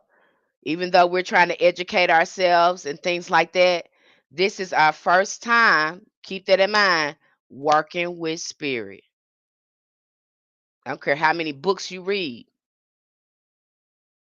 You're not going to understand how to work with spirit until you start working with your ancestors. Now, we talk about that a little bit when we talk about necromancy. Okay, and for a lack of a better term, we even have to go into demonology to look at some of the indigenous cultures they have deemed demonic. So I have to go and show you that they ain't demons. I have to go in there and show you that your ancestors ain't demons, that the spiritual practice is not demon. They have categorized this. The church did that, but yet they're using your ancestral spiritual practices in their religion after they demonize uh the spirits and the spiritual system of your ancestors. But they're using it over there in their religion after they have deemed it demonic. Okay, I break that all down for you. So you get, you know, and that's so important, I think, because we have lost so much and we don't have the elders there, or some of the elders are there and they're doing hoodoo and they don't call it that. They really believe that they're doing, that this is Christianity. Okay. And so a lot of us trying to find a lot of that knowledge and understand how our ancestors worked hoodoo. That's what a lot of us are trying to do. And so when you get over there on our platform on Spiritual Roots, uh, again, I put forth such a big effort in breaking things down to help you understand. And what really inspires me and motivates me is seeing, how some of this is being relayed to some of you and you don't have context. So for me, it's just like I have to break this down to help you understand your magic and how to work with ancestors. And over there, I do not give no, I might tell you what our ancestors did in the working and say, hey, they did this.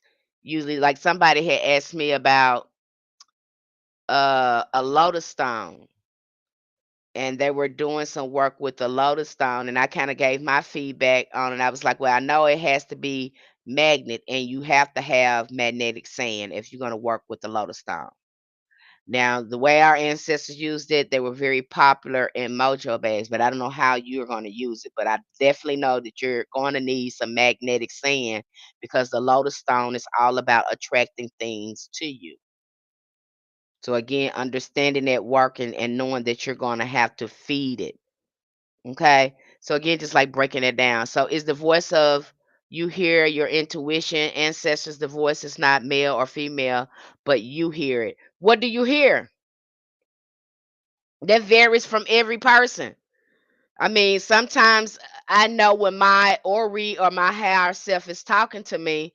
Again, your ancestors are a part of you, so sometimes they use your intuition to talk to you because you are your ancestors. Your ancestors are you. So it's such a symbiotic relationship, and people have you thinking, and I don't like that. Hollywood makes it look like that working with spirit is all about bells and whistle and spookism. No, it's very subtle, and you would miss it if you do not know yourself and your own thinking. It's just like your intuition as well. but that may be different from for everyone. Like I have an older ancestral guide. She's in my ancestral court. She's an old woman, and she talks to me as a matter, again, baby, don't do that. And she's really helped me slow down and do a lot of healing. Baby, sit down. You don't need to do that. And this is an older woman. So I know when she's coming through, she's, her voice, again, she's more elderly. Okay. And then I have this warrior ancestral guide. He the one be like, nah, don't let them do that to you. I know you did your shadow work, or you don't want to show that shadow part, but now you need to speak up. I got you. Okay. So again, it takes experience and it takes you building that relationship with your ancestors. But yes, they speak through your intuition. You are going to get better at this when you have a divination tool. That is, again, the art of divination when it comes to communicating with your ancestors. That's why, again, we're going through this workshop, and I don't know how long this workshop going to be, because this is the most important part of your practice is divination, because we want to be communicating with these spirits. Sometimes advice, sometimes assurance of something. Again, you're not going to know that until you're, what kind of relationship you have with your ancestors. Are you doing divination? That's going to confirm it. We just got through talking about shamanism over there. And in order to talk about shamanism, because again, they have broken this down, you got somebody else taking things away and calling it, labeling it, trying to digest the information. So we talked about shamanism over there, and I had to break that down into astral projection. Okay, so when I first started working with my ancestors very, very closely, this has worked for me because these are the indigenous components that's in hoodoo. And it's in the occult too, but they don't talk about it that much, especially when you're looking at the prophets. But those prophets was going to other realms. They were going into deep meditation because some of the things that they are seeing, these are the things that you see during an ayahuasca ceremony. These are the things that you see on a shamanic journey. Okay. So for when I first started meeting with my ancestors, it was through doing shamanic journey. I was seeing them in visual meditation, which I break that all the way down for you to start trusting your spiritual communication.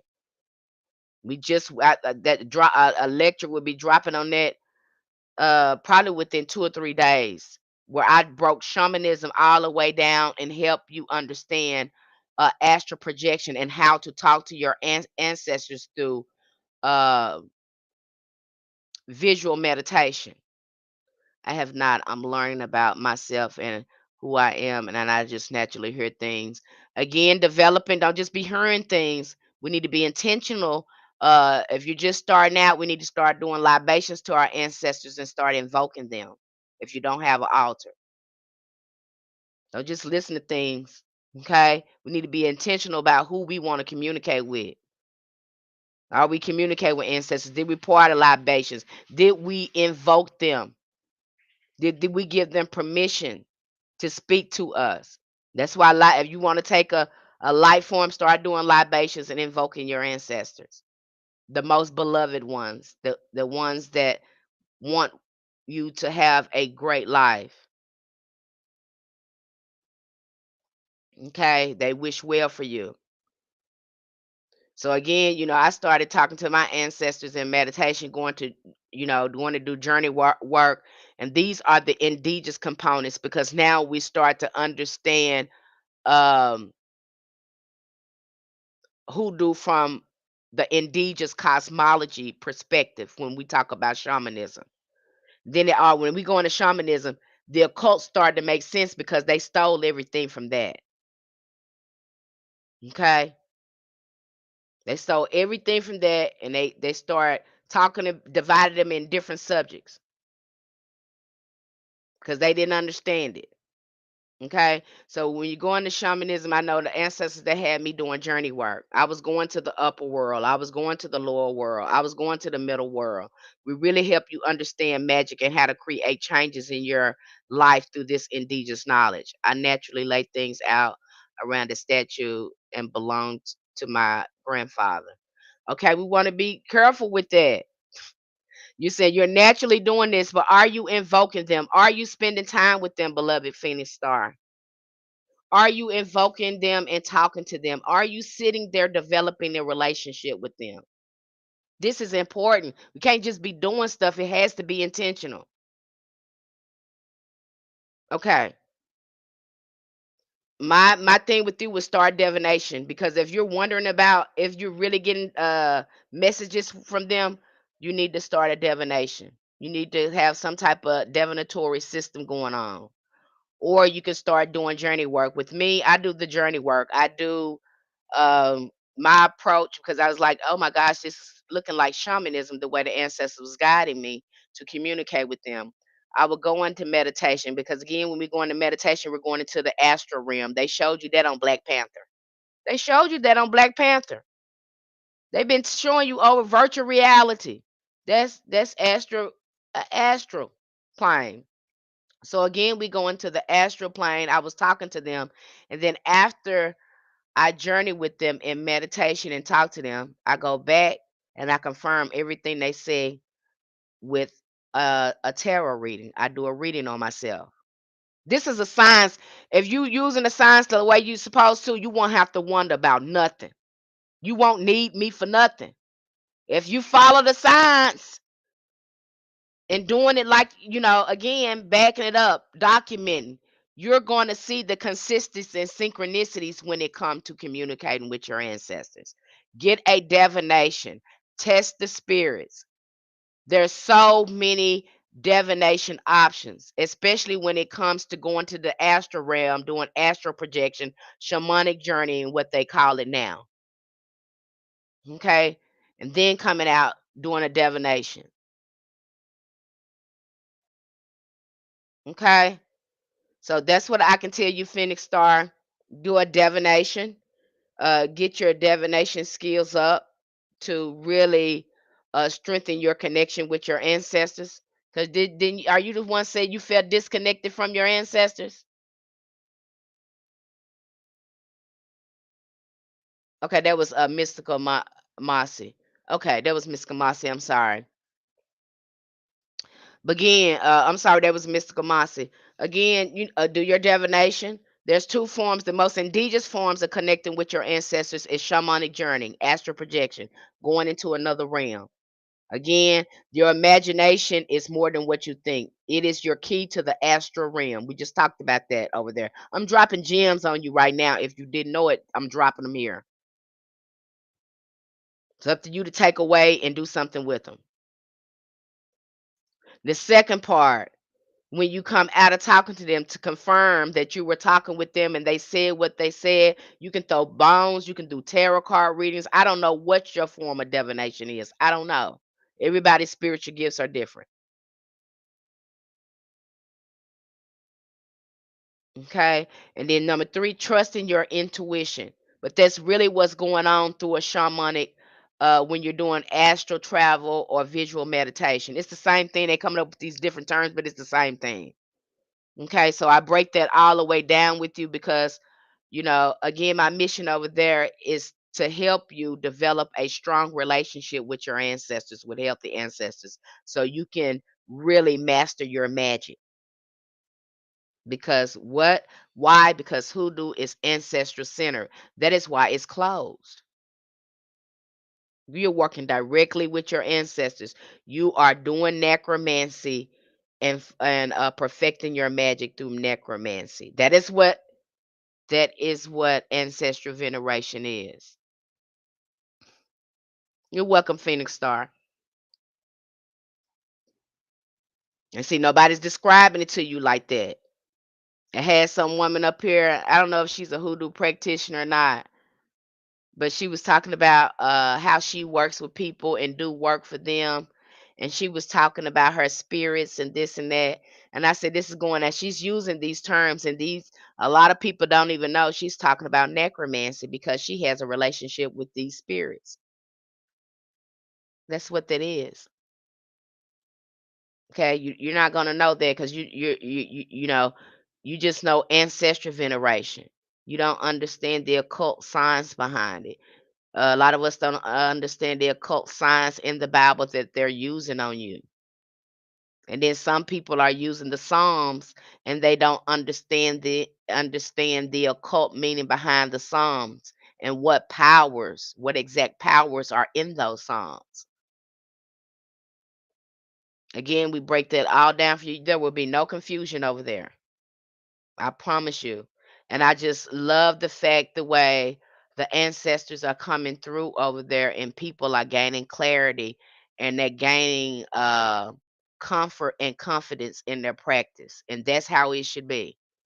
Because when you leave out of there, I want you know what you're talking about. You know how to hold spiritual science conversation. You know the lingo. You know what you're looking at. You know what to ask about. Nobody can make a fool out of you because you're highly educated and you understand the spiritual science of hoodoo and why we do certain things. I'm not just gonna share no spell with you. No, that's not helping you because you don't understand why you're doing it, and you don't understand that. You understand what time you should be doing it, who you should that's not helping you. People are not helping you because they come here and show you something. That's not helping you. They ain't gave you no context. You ain't asked your own ancestors. You think just because it worked for them, it's gonna work for you, but you don't got no. You ain't talked to your ancestors. You don't know. You ain't did nothing. You didn't even ask them what kind of magic they want you to focus on. You don't know whether you should be working with dirt, paper, water, air, fire. You don't know. You just like what they did, so now you wanna do it. Context is everything. They gave you a Psalms and gave you a working and told you to work it. But you again, in the way hoodoo work, it's not magic in a sense it's gonna happen overnight. It happens because you're consistently doing the work and talking with your ancestors. You might have work to go on for 7 days before you start seeing something. You might have work that goes on for 14 days before you see something. You might have work to go for 21 days before you do something.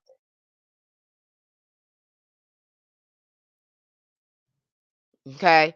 They thinking you just do this spell one time and it works. No, you might have to keep that work continually going on. You might have to put some prayer and fast and put some oomph in it. It's work. I don't know why you you know. And I was talking to one of our practitioners over there, and we was talking about the power of fasting and prayer when it comes to your work. She was like, "Oh, I don't like fasting." I said, "I know, beloved, but guess what? The key to it. What's the key to fasting and being successful in drinking your herbal teas? That's gonna keep you give you strength to your fasting is drinking your herbal tea. Talking to your tea, giving it intention. Because again, it's empowering you. Remember, water holds memory. So when you put that tea in there, you set your intentions, you say what's going on again, you're setting a stage for a successful fast. That's why a lot of our ancestors drunk a lot of those herbal teas. You can do that during a fast. This will look like a dry fast, a wet fast. It can look different ways. But you're gonna need that again to master your magic. Because the more you can discipline yourself, the more you can control your magic. That's why we're doing shadow work. We're getting rid of a whole bunch of stuff. There's so many moving components here. And it's all about self mastery, knowing yourself. You got to know yourself before you tap into your real magic. You need to know yourself and know your ancestors. I don't care what you see on TV. You know, they make it look all. Most people that have mastered their magic, they have learned to master themselves. They have integrated their shadow work. They have did a lot of inner healing and things like that. So now they have mastered their man. It is all about self mastery. So if you don't think it's about self mastery and healing yourself, you're barking up the wrong tree. It's only so much on so far you're gonna be able to go in your magic if you haven't mastered self. Know thyself, and you shall know God. That's why we say that, okay? Any more questions for me? Hello, DD Alchemy. Will need to take everyone off my altar. That's true. Okay, so DD Alchemy is in here. I don't know if you're in the group. I'm not sure, DD Alchemy. But again, people are seeing results in there. You got them folks, you got them ancestors on your altar. You trying to do magic, ain't nothing moving. Some of y'all got family members on your altar, and you steady trying to do this magic, and you steady trying, and it ain't moving, and you wondering why. Why I'm calling on my grandma, I'm calling on this, I'm calling this on that. Some of them don't like what you doing, and some of them they don't really like you, or they was hurt while they was here. Take them off your altar. Some of them don't even like what you're doing. You need to work with the most older ancestors that have some spiritual wisdom about them. Nobody said you couldn't pray for your family. Absolutely pray for family members that passed on. Do novenas. Do bovitas for them. Do Catholic prayers for the dead for them. Yes, yes, yes. Do that. Elevate. Ancestors love that. That is the great offering ever. That's when the level up gonna happen, when you take them off your altar and start praying for them, and you start healing. You're gonna see a shift in your magic. You're gonna feel the shift. Okay, but long as you got them on there trying to family members up there, and your family members up there, your magic ain't moving nothing like that. Some of them don't like that. Some of them need to be prayed for. Some of them didn't have no spiritual wisdom, and all of a sudden you want them to help you. Come on, let's be. It has to make sense, you guys. If an ancestor wasn't financially successful, but you love them, would that block your money? I wouldn't work with them on money. I wouldn't even talk to them about money. Whatever they were good at, the way they supported you when they were alive, that's how I would work with them. If I knew they had money blocks, I'm not gonna work with that ancestor with money blocks. But if I knew they were good comforters to me, and they were good with helping me feel better and building up my self-esteem, then I'll work with them on that. I definitely wouldn't be talking to them about no money. Again, we don't want to be putting ancestors up there that did have these blocks. We want to be praying for them. Why would you work with them and you know they still have soul work to do on their spiritual evolution? You would pray for them, light candles for them, and call on the most elevated ancestors to help them in their soul progress on the other side. And ancestors love that. You will see a shift. This is what ancestors work is all about.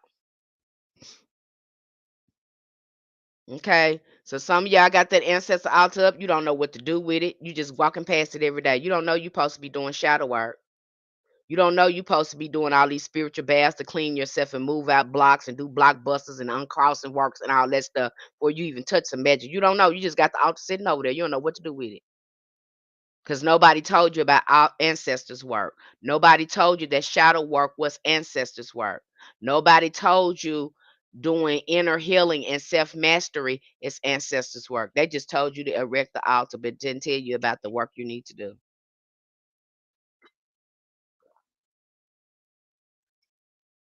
And the more you can master yourself, the better your magic get. The more work your ancestors can do for you. Okay. But again, like you said, if you got an ancestor that wasn't good money, well, don't call on them. Okay. Work with them and what they were good at helping you with, if that's what you want to do. But like I say, I highly recommend that you do not put family members, recent family members, on your altar. Don't do it until you have done the shadow work, and then you make that decision to do it after you do your ancestors' work. Because again, we get a chance to pick the weeds in our gardens and choose the ancestral spiritual court we want to work with, that is going to be beneficial in our spiritual goals. You're right about the most, that most gatekeep info. Just say enough. And I haven't, this ain't no gatekeep, this information should be told anyway. There's so many other sacred parts in hoodoo that I'm not sharing here. that you'll get a chance to see on Patreon. But this is just the basic information of hoodoo and working with ancestors. Shouldn't be gate kept at all. We haven't even dived into the more of the sacred work that is closed. And we really get into that when we dive into the indigenous spiritual practice and you building a relationship with your ancestors. I don't, you know, I don't think they gatekeeping. Some of them, I just think they don't know because of the way they present information and what in the way they talk. It's never given. And again, I don't think they know because the way they present hoodoo as Christian. See a lot of people they think hoodoo is Christians, especially when we get to talking about uh the African diaspora spiritual systems abroad, and we start seeing the similarities it's in with hoodoo. You learn real quick that hoodoo is not Christian. And so you have some people that still stuck teaching it or trying to um get people to understand it from a Christian perspective, but hoodoo ain't Christian. That's why you mess people up, and that's why people, they get in there and they magic don't work because you're trying to teach them from a Christian perspective when we're talking about a spiritual science. We're not looking at the occult science that is in that Bible. You don't understand the occult science. You're trying to teach it from a Christian perspective, which is limited and full with indoctrination and lies, some of it. Okay? What's the difference between hoodoo and voodoo? Voodoo is more of a religion, and we have specific deities that are not even Christian related. Okay? When I look at voodoo, and this is just me, you might hear another practitioner say it from another perspective. And this is just from working with my ancestors when it comes to voodoo. Voodoo is more ancestral, it's more familiar. Okay.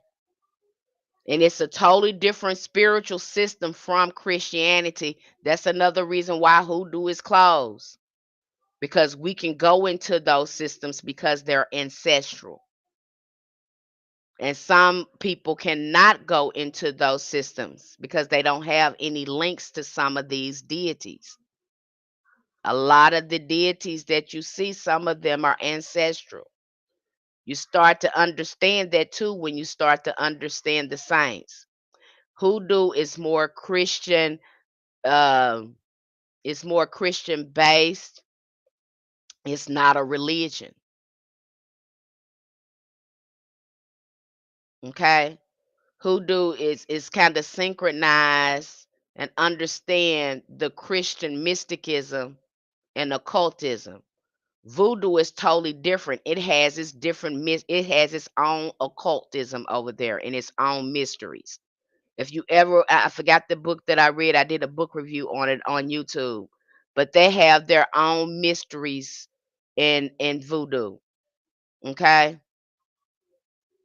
A whole totally different, because it's more indigenous knowledge in there in the way they operate with that spiritual system versus over here in hoodoo we're using solomonic magic. We're using because that's what makes up hoodoo. We're using solomonic magic. We're using Moses magic. We're using Jewish mysticism. Then we have elements of Native American, for a lack of term, indigenous knowledge that's up in there. Okay. That's what you see. That is the spiritual science and components to hoodoo. Okay. That's the spiritual, even though it's not a religion, those are the components that give hoodoo power. But you'll also see once a practitioner understands their components and they're grounded in it, you'll have hoodoo practitioners that'll go on and work with other spiritual systems. They will research them, and you'll even have hoodoo practitioners be initiated in some of the other systems, and they still practice hoodoo because they understand the spiritual systems and science in hoodoo. You have some hoodoo practitioner because now they have perfected necromancy. They know how to talk to their ancestors. You'll have hoodoo practitioners that'll work with another spirit. Okay, they'll set up a altar to the Orisha. You know why? Because they have perfected necromancy. They know how to communicate with spirit. We talk a little bit about that in Abanda because it tripped me out when we was looking at is no, there was Espiritismo, Puerto Rican magic. When we look over there, they use a whole different divination system. Over there, they use tarot cards to talk to the Orisha, but it's the way they have them lined up and the way they use them. They're able to do readings from their Orisha through tarot cards. See, no because they hoodoo practitioners going to tell you, and a lot of people have not did their work. See, I read a lot, I study a lot. The ancestors lead me to study different things when to grow me in my knowledge in my spiritual practice. You have some people grabbing just the surface and running with it, and they have not dedicated, invest any time and study into this. I have done that. And so a lot of times when you talk, you're gonna hear me say things you've never heard another practitioner say, you know. They're just telling you the surface part, but if you're truly into hoodoo and you understand your spiritual science, you'll be able to articulate it and talk about it in depth the way I'm talking about it. So most hoodoo practitioners need to be able to have this conversation with you beyond the ancestors and the Bible and just that, because that's just surface level. You need to understand the occult sciences because that is where all this come from. You need to understand shamanism because that's where all religions was born from. I study all of it because I want to understand and comprehend my magic. I want to understand when the ancestors are telling me something, I need to understand what they're telling me. And if you're not programming, reprogramming yourself, then it's hard for spirit to retrieve information in your mind and show you because most time the spirit is going to be working through your consciousness, especially when you come to angels. When it come to angels, you're going to see them, the energy, you're going to have more energy in doing stuff. They're going to shift your energy to a higher frequency when you start working with angels. That's the first thing we get you working in when you go to working in ritual. I want to hurry up and start shifting your frequency and getting you to heal and start working with angels. That's going to help you. I want you to get you familiar with ritual so you can get consistent in it. Again, and we're programming your mind to tap into that magic, into your ori, into your higher self. That's what we're doing when we're doing it. It's a science to this. Okay. And I break it all the way down like that. And I don't mind repeating. If I have to repeat something to you, I will repeat it because again, we're trying to reprogram myself. And I don't mind going over it's some things that I'm going over twice with people over there. I'll post it twice. Okay. If I find more information on it, I'll review it again and I'll post it again. Because I know it's going to take you a while to get your magic together, to get it together to work for you. And I don't care how it looks, it's yours. The thing is you have the information and now you know how to construct it. I don't want your magic to look like my magic. I love it when it looks like yours. I'm just like, oh my gosh, I love when people come up with their own stuff. I'm like, oh my gosh, you did that. You follow your ancestors. Go on now. You're getting it now. So yeah, it shouldn't look like nobody else's. I would be worried if your magic looks like somebody else's. Because I know your ancestors ain't put nothing in there. When it looks unique, and I've never seen it before, I know your ancestors done told you to do something. They didn't put a umph in there. They know some secret that they didn't gave you to help you do that. If it's looking like everybody else's and it's just a repetitive thing, it's looking commercialized, I'm gonna wonder about that. I'm gonna ask you, did you ask your ancestors? They told you to do it like that? I'm gonna ask you what your ancestors tell you to do. I'm not gonna judge you if it look different. I'm not gonna judge you because if your ancestors told you to do it, it's gonna work. I know it's gonna work because that's the power behind your magic. Okay. Now you're not gonna hear a lot of practitioners talk about this. They're gonna scream them psalms at you. They're gonna scream these workings that they got from their ancestors. Again, and I'm not criticizing them. I just think a lot of them don't know and have not did enough study. and that's important. It's the reason why ancestors kept that almanac.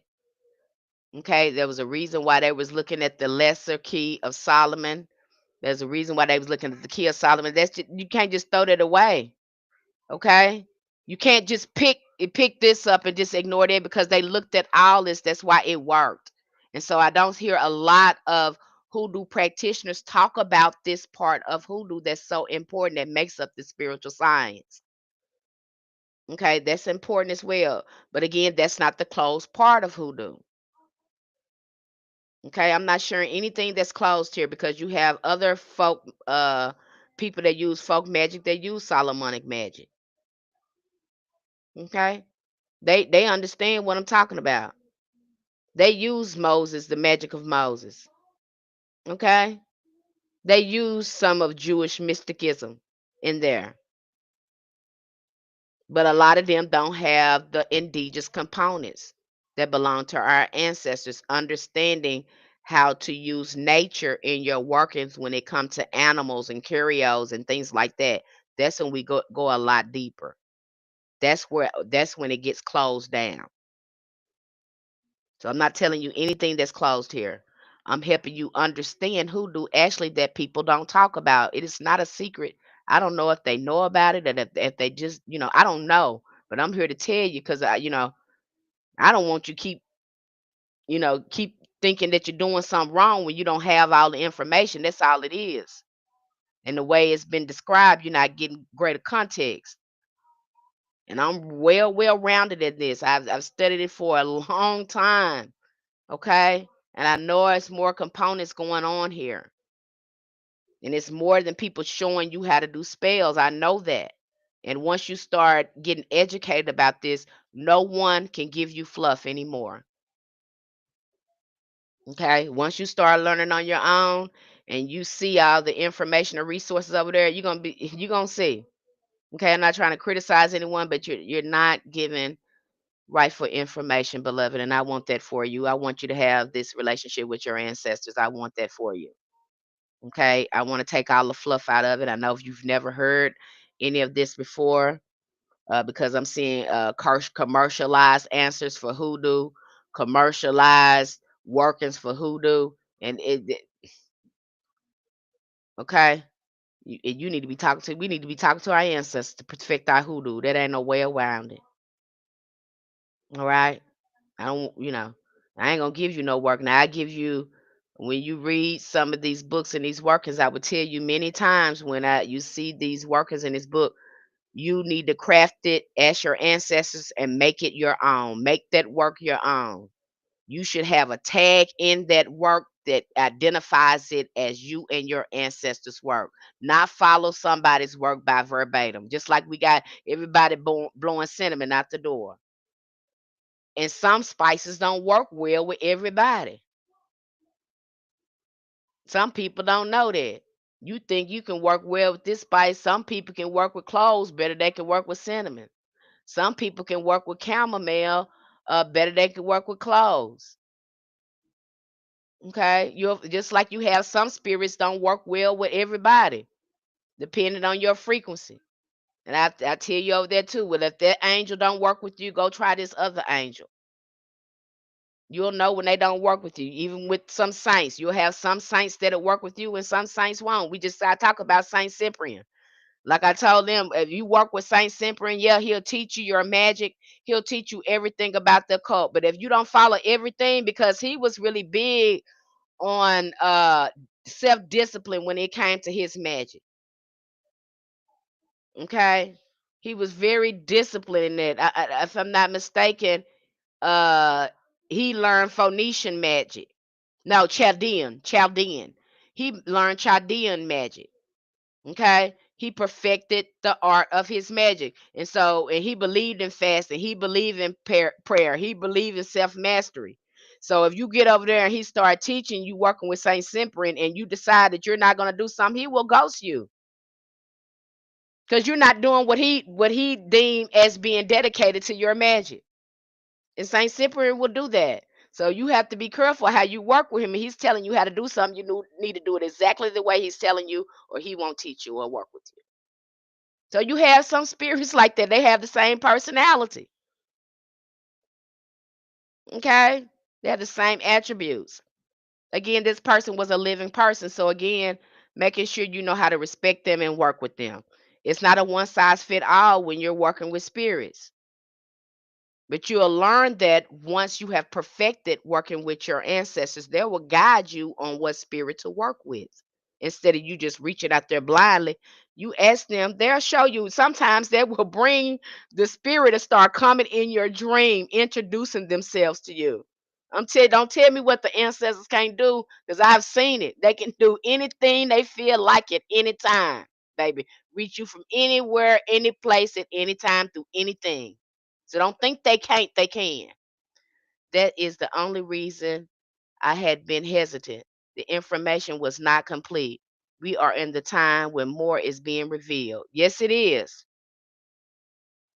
Okay. So again, give it, and then I see a lot of hoodoo practitioners too that have you working with the Psalms. They're not telling you about working with saints. We do that in hoodoo.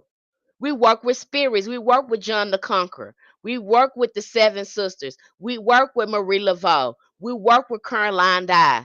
Okay? We work with Zora Hurston. We work with these spirits. We are conjurers. We perfected necromancy. This is why they outlawed it, because we were natural necromancers, because we had this relationship with our ancestors. And it was powerful. Why do you think they outlawed it? And once you start talking to your ancestors, you will be surprised at how powerful necromancy is. That's just like Teshaba. She was from the Arawak tribe. They talked about her uh, in American Horror Story Coven, and you see her too. She also shows up in this story called Salem that used to come on. She was an expert in necromancy. So was Marie Laveau. See, you don't understand this because you're getting bits and commercial. They didn't commercialize this. They didn't took the science out of it. But whenever you're ready to learn, I'm here. Uh, and then you're paying outrageous prices for somebody else's magic. Some of these people are charging y'all, hundreds of dollars a month and all this stuff, and you still have to learn this on your own. Patriot, we're not like that over there at Spiritual Roots Hoodoo Community. Our prices are very affordable, because guess who's paying the ultimate price to learn it? You. Guess who's putting in the work to learn it? You.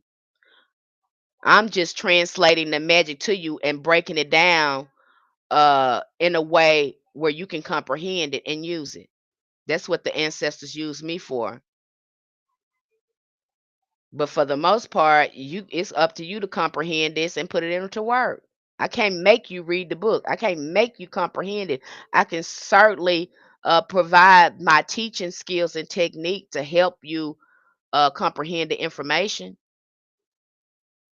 and that's what I do over there.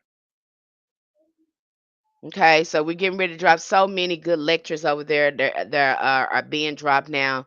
The Conjure is going deeper into their knowledge, and I'll be meeting with them next month. We have a divination workshop that's coming up tomorrow evening, Sunday evening. Let me say Sunday, because you guys have not really got into your Saturday yet. So Sunday evening, we're going to really get into divination, because again, I say I got to do a workshop, because that's going to be the core of how they communicate with spirit. So again, and I don't know how long this might go on for 3 months. I don't know how long this divination, because I know how important it is for you to learn it. So again, we have our first divination course, which we're going to go over the major arcana, and I'm not going to rush through this, and kind of take my time and make sure the people in the ritual and conjure tier understand it. The people in the ritual and conjure tier are going to get the workshop. Okay, so if you are in the ritual and conjure tier on Patreon, you are going to get the divination workshop. Okay, that comes with the tier, with that membership. Okay, and I definitely would be going next month, a meeting with the conjurer to see how their conjuring is going and what their goals are. Because again, I want to be closer to that ritual and conjure tier and meeting with them and seeing how their work is going and what kind of progress they want to see and see if I can provide any insight for them. So I'll be working with you guys closely over there, really gauging your work because I want to see how it's working and see, too, can I help? Is there any way I can tweak it? Can we find out what's going on? So I really care because I want you to see results in your work over there. Okay. And I've already got people in there saying, hey, Miss Penny, I'm having results. The only way you don't get any results if you're not applying the work. If you are applying the work, you're gonna get results. But if you don't put no time in, you won't get nothing out. So if you some a lazy person and you don't want to put in no work, but you want your ancestors to do something for you, don't practice hoodoo because hoodoo don't work like that. Hoodoo don't work like that. You gonna put some work in over here, baby. That's why they call it working. You might have to do it 3, 7, 13 days, depends on what you got going on. Okay. Does anybody have any more questions for me? Uh So much going on over there. Very resourceful. And I've talked about this in depth. I've dropped gems and pearls in here for some of you to take away and to really comprehend hoodoo in a brand new light. Is there any more questions for me?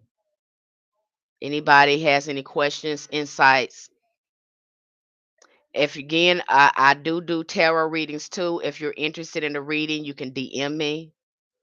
Okay, and we can set something up that way. What else? I do chart readings as well. So if you're needing your astrological chart cast from a hoodoo perspective, I'm going to cast it from a hoodoo perspective and give you the root work and everything you need to be doing. That, and I love when people do that over there on Patreon because again, it gives you a head start and you can go start working on things and you'll see your shadow work align up with your natal chart when I give you that root work and how it looks from a hoodoo perspective. What is the name of the Patreon site? Again, it is Spiritual Roots Hoodoo Community on Patreon. The link is in my bio there on the TikTok shop. You can go on my link tree. It should be there. And again, it's called Spiritual Roots Hoodoo Community. Now, if you're on YouTube, the link is on my bio. It should take you straight over there to Patreon if you're on YouTube. Look at my bio on my channel. There's a link there. It'll take you straight to Spiritual Roots Hoodoo Community. The most beneficial tiers, if you're ready to do work with your ancestors, you're ready to set up your altar, you're ready, you've been doing it for a while, and you say, "Hey, I'm ready to get to know more about how to work with other spirits and things like that," then get the conjure tier. But if you want to just work with your ancestors more, perfect your root work and working with the elements and understand the occult signs, then get the ritual tier. But the conjure tier, they get all of that and then some. Okay, the conjure tier, you get all that and then some over there. You get the whole shebang in the conjure. But I do warn you, if you are not a big stepper, you have not did conjure before, take it slow because the information that we drop over there is very intense. Okay. I'm gonna put so many safeguards on you to say, hey, don't do this. If you read this whole thing, don't do this without reading this. You're gonna constantly hear me save you over there. I'm gonna constantly keep saving you. I don't just give you stuff and let you go out there and be raggedy. I make sure I tell you that give you cautions so you can be safe in your magic and you're taking care of yourself. Okay. And so I put a lot of safeguards on there when it comes to conjure because we go into demonology, we go into some of these occult intense books. And so, and again, when we learn conjure, we really learn how to work with spirits and how to pay them and how to respect them. These are for the people who have perfected the ritual. But if you're still working on ritual and building a relationship with your ancestors, get the ritual tier. Okay. But if you've been doing ritual for a while, and I'll let you ready to do a high stepper, big stepper, get the country tier. The lower tier, you're just going to get articles and documents and books.